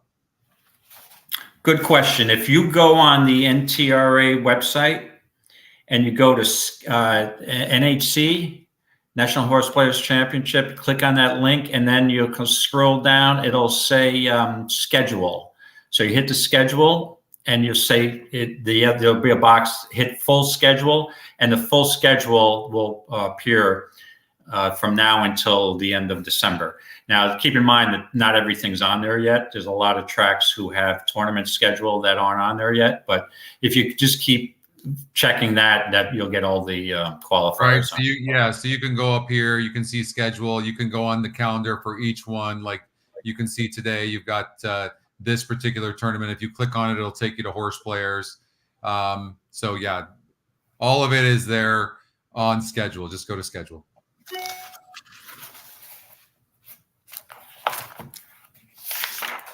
see here. Okay. Thank you, Nathan. So I thought, to me, Scotty, I know if you want to run the simulator on the 8th at Gulfstream, but I was going to change my strategy here. I'm going to use this race. To me is so wide open. I was going to use the swag method. Have you ever heard of the swag method of handicapping? No, I never have. I picked it up from a college professor back in the day. He said, if you're not prepared for this exam, use the swag method. And the swag method is a sophisticated wild ass guess. And that's basically what I'm going to, the strategy I'm going to use here on this eight race. But let's run the simulator because this is another head scratcher. If I had any more hair, I'd pull the rest of it out with this race. I hear you. The one is well far back early, and very tough to come on Gulfstream Park's dirt and be that far back. Even from the inside, that's too far back for my liking. Second call about 5 lengths back. The stretch still almost 6 lengths back, so you can probably throw out the 1 fairly easily. We're going to throw that out. The 4 is losing a lot of ground. I think the Scotty picks, it's one of those 3 horses. Now we just have to handicap that with the metrics. This is a horse to watch. 29%, negative 12% ROI, 65% in the money. Let's look at each of these horses. So as far as style goes, this horse can rate a little bit. I apologize. What? There's a lot of scratches here. This race is not. I didn't get the late scratches at Gulfstream, so now this race is just totally changed. But again, I'm sorry, didn't mean to interrupt you. No problem. Thanks, Catherine. So, no, I was just saying that this horse has run 7 furlongs in the last 3 races and has run very good doing that. Obviously, the last field was just too tough. Horse went off at 18-1, was 11% to win. That being said, the GSR does drop to 62. So I think this horse is a contender, but doesn't necessarily have to win. So let's look at the 2. The 2 horse has burned money, but it's been facing better. So this is a drop in class. And I would imagine this horse has a big look as well. It will be on the inside. I think this is who gets the best trip between the 2, 3, and 7. And I would imagine the 7's going to get a good trip. What are your thoughts in here? Yeah, I originally thought this was a head scratcher, Scotty, because the 5 and the 6 now are both scratches, and those were big contenders major contenders in my eyes. So this changes things a lot. I think now it becomes a 3-horse race, the 2, 3, or the 7, and based on the numbers here in the class drop, I'm going to use the 2, Sound of the Beast, and I'd use Sound of the Beast on both tickets here. But again, the 6, not the 6, the 3 and the 7 are obvious contenders. But I mean, I'm not going to spend too much time on when I only think there's 3 contenders. So yeah, but again, on the 26th of January, the horse that I like also lost to Roar Ready and Holiday Pay by, again, the neck and nose finishes. So there's not much space between these horses. But I just think based on the drop down a little bit, this horse has a little bit of a class edge. And I'm just using the 2. All right. So simulator has 8-1-4. The 8 horse is the horse to watch. It's 9-5. It looks very, very tough. And let's get out to the race. But again, Keeneland 8-1-4 are the picks. Let's take a look at this race. There we go. 3 is acting up a little bit.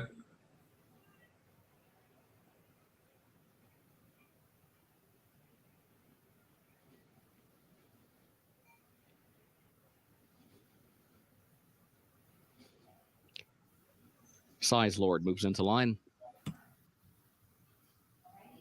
Out of jail on bail.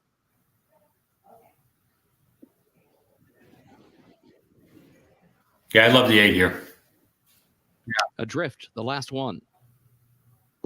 I don't love the rail, but I do think that the 1 horse is going to be coming if it can get the trip. Goes in, they're at the post. 8-3 for me.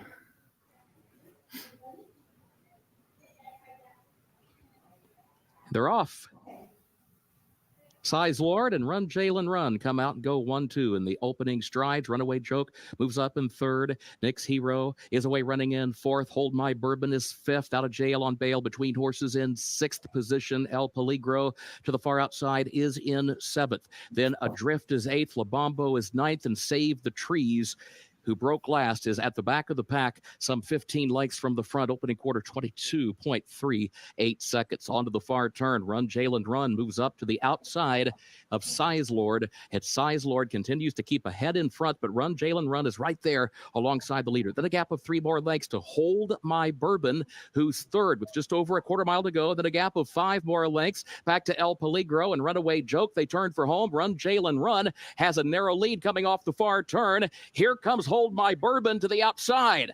And still, Size Lord fights on to the inside. Run Jalen Run, a narrow lead. Hold My Bourbon draws alongside.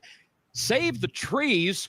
Save the Trees is making an incredible Look at this horse coming. rally. Wow. Save the Trees broke absolutely last, past everyone down the stretch to win for Luan Machado. I told what we said. I thought Machado, that was the one. Yep. I'm telling you, Luan gets these horses. First time starter, Save the Trees, 6-1 on the EquinEdge morning line. Like you got to watch on.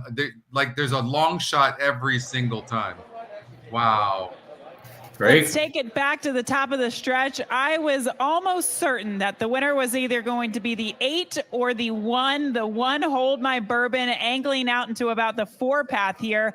Where does the 6, Save the Trees? If you had the 1 horse here, you'd be counting your cashola until you. Like a freight train off of the page. Juan Machado actually wrapping up in the final couple of strides. Yeah. That's how easily this horse won. He gets the job done. Out of the cannon. First asking and pulls off an upset. Let's see here. Unbelievable. Yeah. What an effort that was. Okay, what's up, Bill? Yeah, I tell you what.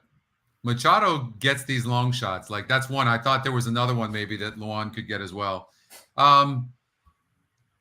Okay, we have the next race we have to do is Gulfstream. Wait. We had Keeneland 8. I'm taking the 10 in Keeneland 8.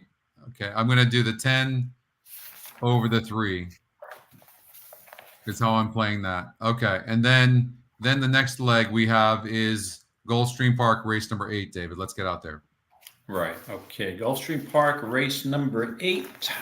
And the previous race at the one you like the 10, I'm using the 9.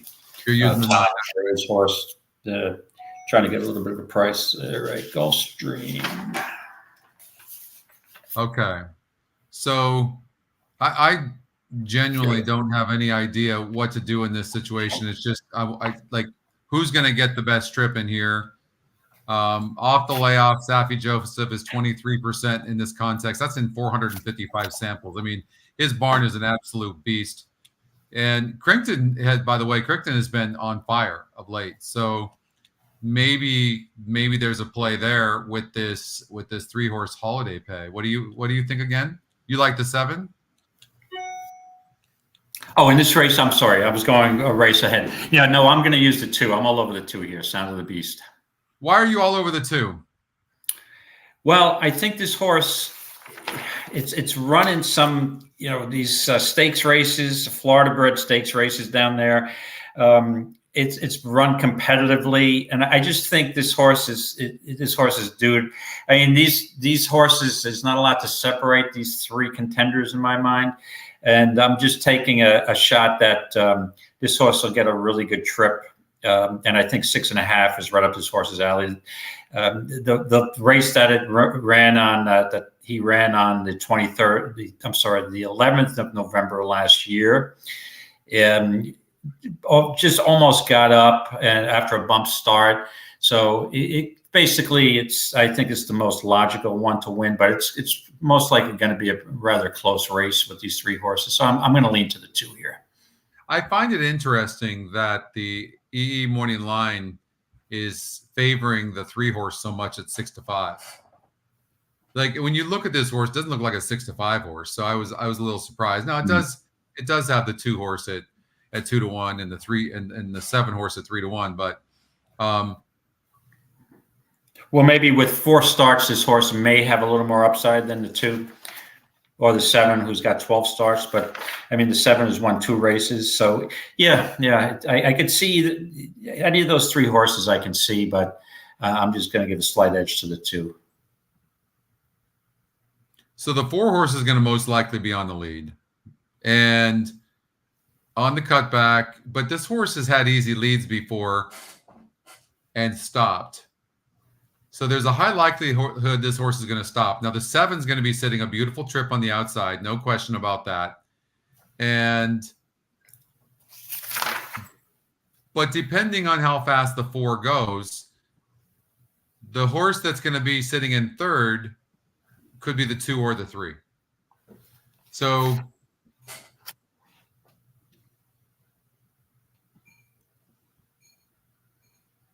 I'm trying to find an angle here. The 2 horse had some issues, floated out, had some issues. What's going to be between the 2 and 3 is who I'm going to use.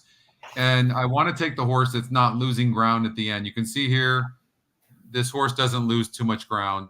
And the 3 horse in those 2 races lost ground both times. So I'm going to take the 2 with you. Okay. Yeah. And I just want to point out too, Scotty, that the 7, the reason I'm going to fade the 7 a bit is because the maiden race is a maiden 35, maiden 25. So this horse may be a little cheaper than the other 2 horses. So again, you're not going to get much of a price on either the 2 or the 3, but it's a race. I guess you take the price and move on in the qualifier. Yeah. We don't have a lot of time, so we're going to have to move because the Keeneland race number 5 is the first leg of the pick and pray. So let's go to Aqueduct race number 8. We covered race number 7 at the Big A, right? Yes. Okay. I like the 5 Messi the Magician. Okay. So we're going to get rid of these horses that don't look likely. I'll sort the pace. We'll run the race. The 8 should be the fastest horse in the race. Let's see. So the 1 and 8 are kind of dueling. Now the 1 horse is 20-1 on the EquinEdge morning line and starting to drop back. We're at the second call. Now they're all kind of catching up.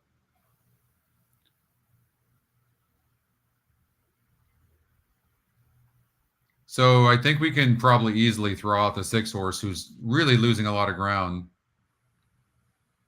What a weirdly run race. You got the 9 backing up, the 6 backed up. It's only 2%. So you have a second time starter here dropping with a 42. So I'm going to throw out the 6. The 9 horse stumbled last time out. It's drawn the rail the last couple of times. That wasn't a bad race last time out considering the break, and that was with blinkers added, right? So no changes. Blinkers are off the 4 horse, but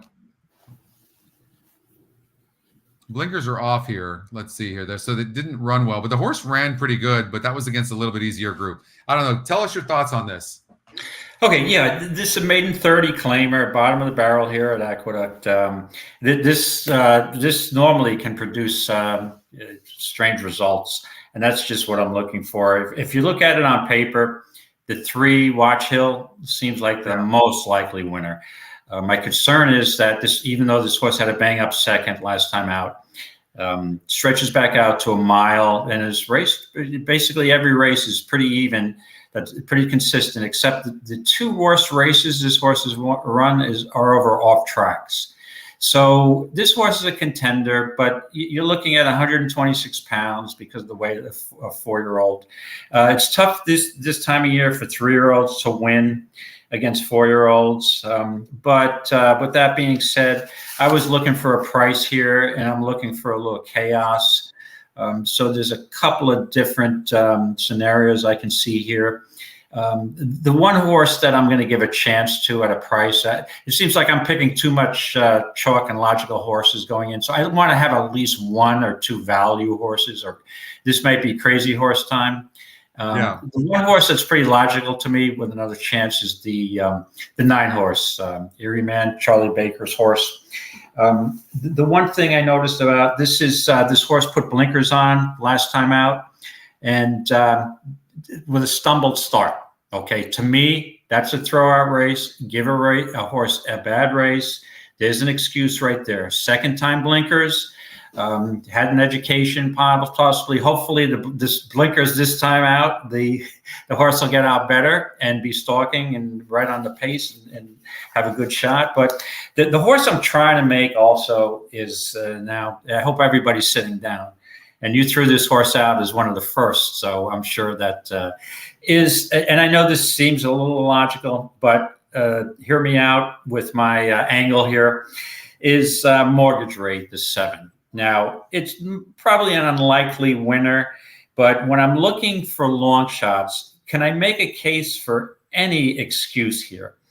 And it's tough, but the bottom line is the horse is working out slow. And knowing the Englehart's barn, they're very active also at Finger Lakes. They had a bunch of New York breds. They don't usually work horses fast.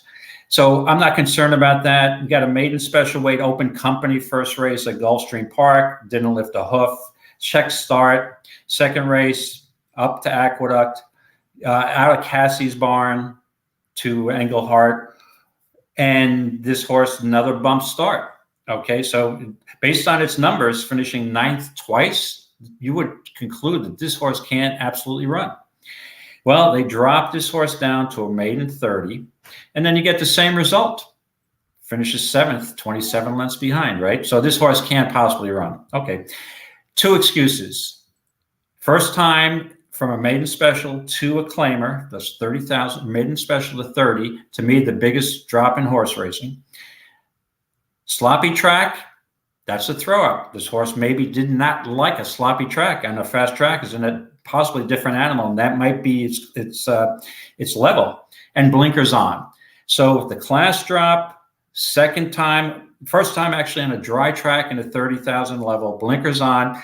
I'm giving it a shot. What the hell? It's a mythical wager. So I'm going to use the 7. If I had 2 tickets, 7 on one and the 9 on the other, with a lean towards the 9, which would be a much lower price. But you'll get a bomb price on the 7. All right. So you're leaning towards a 9. Yeah, but I'm going to use this. You know, I just can't resist, because now if this 7 does run a huge race and I don't have it, I'm just going to be kicking myself. And, you know, people think like, you know, that's a crazy pick. But, you know, you see the 3 gets off slow. He doesn't have a winning profile. And, you know, the 4 horse is the one that worries me the most. But knowing that Aqueduct will be starting up with turf racing next week, the end of next week, the 24th, I think. Knowing that Christopher Clement's got a bunch of horses going in the next couple of days that look like they're waiting for the turf. To me, this is just a prep race or a workout race for the 4 horses. This horse is turf meant in my eyes, but we'll see. But so it's 9-7, and if you were in the qualifier and you see me there with the 7 horse on top, don't be surprised. But I know it's a crazy horse, but when it wins and I get a seat, then but again, I can't look at this race with that angle. And I'm like, geez, I did have an angle on a 28 to 1 shot. So there I go, Scotty, looking for value. 9-7, 7-9. All right, so I'm going to go with the 4 horse. They're taking blinkers off, and the simulator race has this horse. Well, you know, Christopher Clement could have dropped this horse anywhere, taken this horse anywhere, and still brings the horse here. I think with the blinkers off, what else is happening with this horse? Let's look at the changes. Blinkers off and gelding. Yeah. Right. And then look, Manny Franco does jump off the horse, but this horse has been off a long time, so I doubt that's what happened. Manny Franco was probably already set to ride this 3 horse who, like you said, gets 126 pounds, but so does the 4 for that matter. Off the layoff. It's a tough one. This is one that I thought was turf meant, Scotty. So that's why, and off the long layoff. Off, and again, it's a long time ago, but that was a voided claim on August 30th at Saratoga. Right. And we don't know. But again, it's not a voided claim, and the horse is going 2 weeks later. So whatever issue there was with the claim, and that's one thing. And if anybody who's in the chat knows this, I haven't been able to get an answer. If you know any way somebody can determine why the claim was voided, they don't give you that information unless somebody else has a possible angle to get that. So but again, it's been such a long time, I wouldn't worry about the voided claim. I just think this horse is, again, at 30, probably waiting for a cheap turf race. Well, and Chris Clement is 17% off of layoffs. Looking at the works, look at 6 to 43, 6 to 25. I actually think this horse seems to be doing very well in the mornings. That's what it looks like to me. And so I'm kind of thinking that maybe this horse might be ready first time off the layoff. The 3 horse certainly deserves a look, but this horse has burned some money as well, right? Yeah. My first reaction would be, if I was playing a pick 5 or pick 6, when I first looked at the race, Scotty, that the 3 was a single. Like, this horse has got a class edge. But when you start looking at it, he's been in this condition for how long? He runs consistently, but is he? Again, he's going to find a field one day. He's going to win, but based on just not the winning profile. And don't let me talk you out of the 4 horse. I think I might have mentioned this to you before. I'm the worst with Christopher Clement. When I pick his horses, I lose 95% of the time. When I don't have him, he beats me 100% of the time. So I'm like a jinx on his horses. So even I was shaking my head last week on the qualifiers, like, damn it, I let Clement beat me again. But I guess it's better. I'm going to stay away from his races because he's a good guy and a very classy organization to run there. So I'm just going to lay off his horses so he can have a great year, and I won't be jinxing any of his horses. I just can't. It's uncanny. I'm going with the 8. I'm going to go with the 8 horse. Okay. I'm going to go with Jansen. Horse has a nice win percentage number. It's right there at the finish. It's tactical. It's a good trip. I think I'm going to go with the 8 horse. Yep. And I can see it. There's only 4 lifetime starts. The last 2 races have been its best. Definitely shown a lot of improvement. Dropping. See if you can see the drop from maiden special to maiden 25-30. Bingo. There's the biggest drop in class drop in horse racing. And Andrew Lakeman, that's a low profile barn, but they may have a decent one here, decent New York bred here. A decent New York claimer. Well, I think the thing about it is, too, that I like is the 8 is tactical. The 8 does not have to have the lead. It's going to sit a perfect trip. There's not going to be any speed to the 8's outside. That's what I'm thinking. And I think that the 2 1/4 lengths that this horse is losing to the 3 or the 4, considering they both seem like there's just something wrong with these 2 horses, I think the 8 is the most logical. So I'm going to go with the 8. Okay. When you're watching this race, when the 8 has the lead coming down the stretch and you see on the outside, who the hell is this horse coming like closer like a minute? It's a 7. This is 7. At 28 to 1. Let's see here. I'll be happy with an 8-7 here all day. Listen, all day if I lose and I lose to you, I'm happy. So I feel the same way. Likewise. I'll be happy either way. We definitely have to watch Tampa Bay race number 6 because that was the race that we covered at Vic's. I don't think Vic's with us anymore here, but he did like Twizzle, who, by the way, is getting bet to 5 to 2. And we had a bunch of horses in here we talked about that could win. The 4 horse certainly looks like a major player in the race. I don't know. What are your thoughts on this race?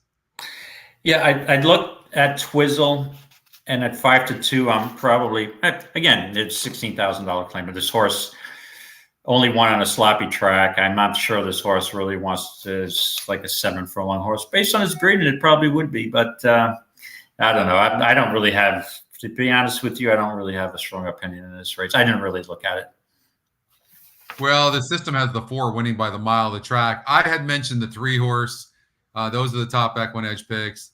So I'll stick with that. I'll say 4-3 in this race. I'll stick with the Scotty picks. Well, it would be hard for me to not bet the 3 horse if I was doing an entertainment play, because my wife's dog is named Sophie and we call her Sophster. Oh, you call her Sophster? Sophster, yeah, Sophster. No Sometimes. kidding. I call her a lot of other things when she's not behaving, but Soapster's not one of them. Well, I will say this. I think the 4 is going to be impossible to beat. I really do. Because even when I look at this horse, if I break it down, I see that this horse barely wins against a 36 group at 28%. And then now it's against a 46 group, 10 points higher. Now, it didn't run bad here at 21% against a 50 group. This was a little bit easier. I think the 3 can run. And now look, throughout the last race, this horse was 5% to win. The GSR dropped 21 points against a 52 group and actually only lost by 4.5 lengths and was only a length and 3/4 back at the stretch. What's up, Grandma Racing? No. 4-3. I'm sticking with it. That's it. Okay, we don't have a lot of time. We've got Keeneland race number 9.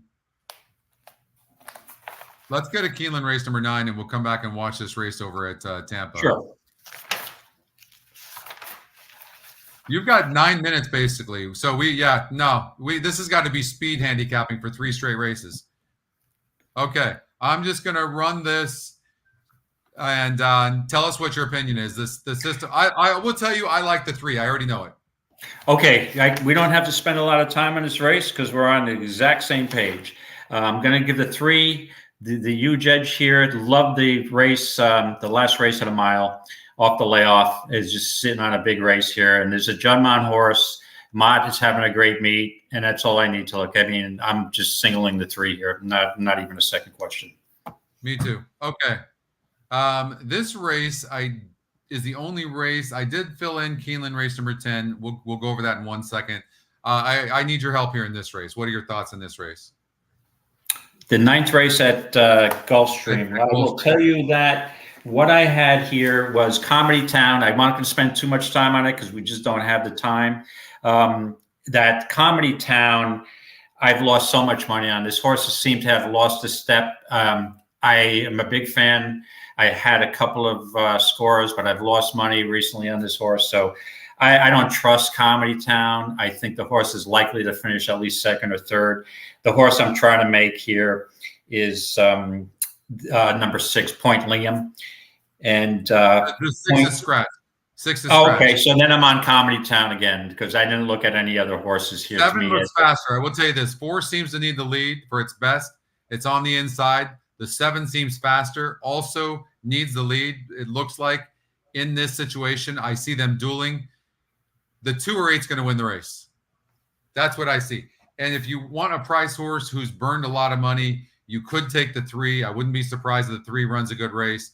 But this horse has 5 wins. I think this race is going to be won by either the 2 or the 8. And who gets first run? Second call, the 2's in front at the stretch. And here comes the 8. I think the 2 or 8. So I'm going to play the 2 and the 8 on each ticket separate 8 and 2, and then 2 and 8. But 2 does get first run. Drexler's been on fire. You might want to go with that on the 2 horse. And then let's see here. What do we got next? We got Tampa's coming up. I just want to see. I don't want to miss that race. I do want to watch that race. Okay. Oh, we got plenty of time. Let's cover the last of the. Hopefully, you're filling in your tickets for the qualifier. Okay. I'm doing that right now as we speak. Thanks for the reminder. Good.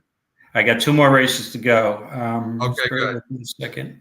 Yep, and so I just hit the box, Comedy Town. Here we go. And I'm going to give a shot. Fair-haired boy, Claceres with Lopez. Okay, yep. Okay, so we got to go. All right, let me make sure they're all in. All right. Okay, so let's go to the next race. Okay. Let's run this race. This is Keeneland race number 10. I've thrown out the 2, 8, and 9. I didn't think that they had much of a look. And the 10s looks to be in the lead. From that outside, 9-1, by the way. That's the Scotty long shot. Now, here comes the 11, Northern Invader, who's going to be your favorite.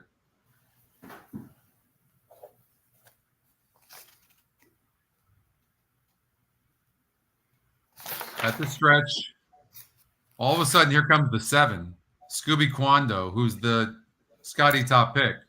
Now, excuse me. The 11 can rate the 11 is going to get what appears to be a beautiful trip. Jose Ortiz, Cherie DeVoe, they've been on fire together as a team. What are your thoughts in here?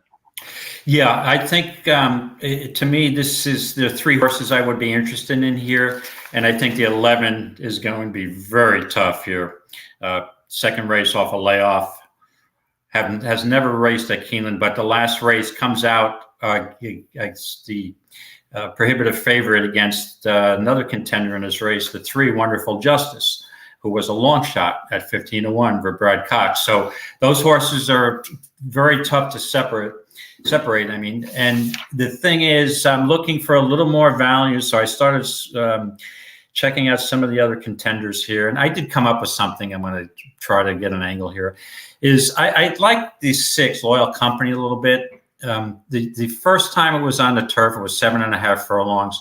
That was a good race. Actually, March 2nd, I was actually at Gulfstream Park for that race. There's some quality, hard-hitting turf horses in that. Quality G, never surprised, had a head bob finish there. And this horse was flying at the end.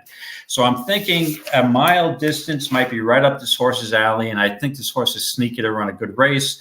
I love the workout on March 27th, 59-3 breezing on the turf course. So I'm going to give a shot in this race with the 6, Loyal Company, looking for a little bit of a price. All right, so we're talking about race number 10 at Keeneland. And I'm going to use the 1 and the 5, and only for the saved trips. I think the 7 horse. I don't really love the 7. I know it's the top Scotty pick. It looks okay. I think it's too cheap. It barely won against a 54 group last time out, so I can't get down with that horse, unfortunately. The 11's going to have this wide trip. Not that fast, has some speed to get over, but there's other horses that have speed as well.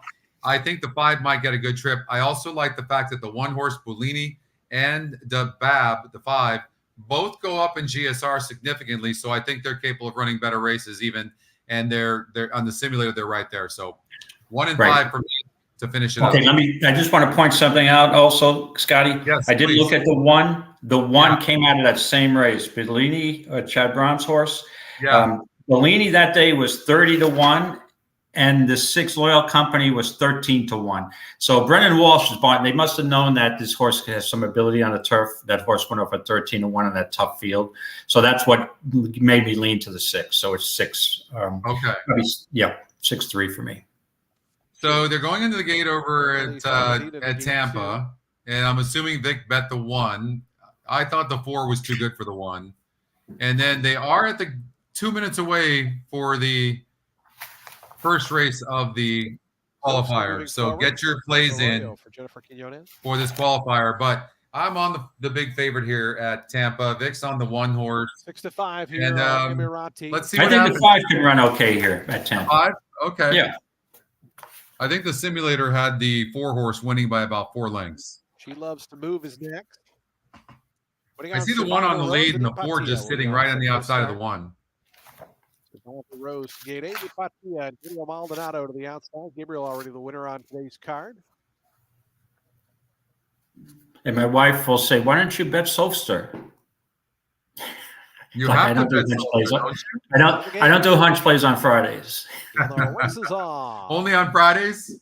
I only do. No, I don't do hunch The plays center on for Fridays. She Loves to Move, who goes In reaching the in for the early advantage. NHC On the qualifier. inside comes Twizzle, charging through to challenge. I have a lot of Those 2 are rules. quickest. Just in between them, American Peaches and the red colors was out. The in 1 third. horse broke slow, Rival Rose very is close to slow. the outside, And the about 2.5 jockey on the off 4 top. grabbed the 4 and Solster decided to advances take inside him of back. Emirati, I'm not who's really back sure what second that's last, about. but Probably those could have top had the 6 only lead, covered by 3 but now. that's what he did. It's about a space of 5 back to Ipatia, who's the early This trailer. 5 is sitting The next perfectly stretch they there. roll Twizzle. She Loves to Move. American Peaches right there in between them through a 22-2 opening quarter mile.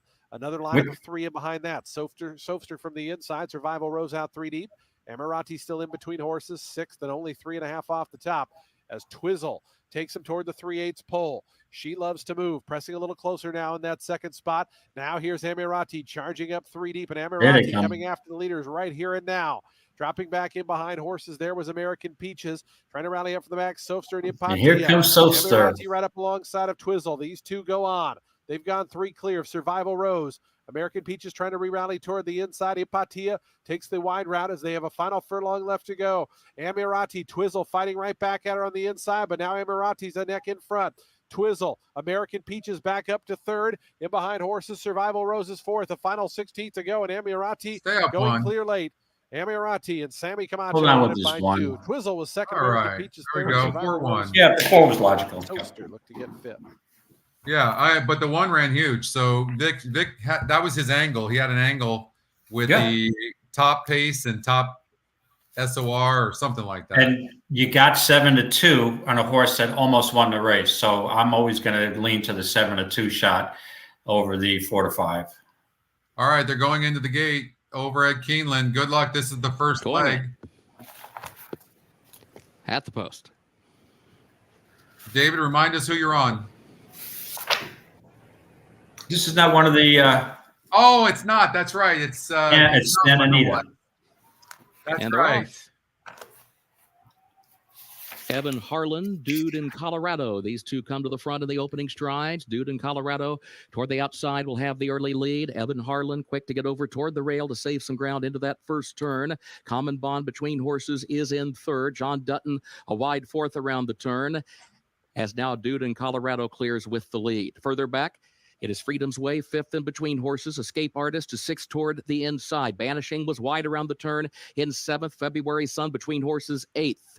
Greek Order was against the rail all the way around the turn, but toward the back of the pack in the 9th position. Judge Davis is alongside of that one now, has dropped back into the 10th spot and a gap of 5 lengths back to leave it to Kitten as they reach the midpoint of the back stretch. Opening quarter 23.6 seconds. Dude in Colorado leading Common Bond only by a neck.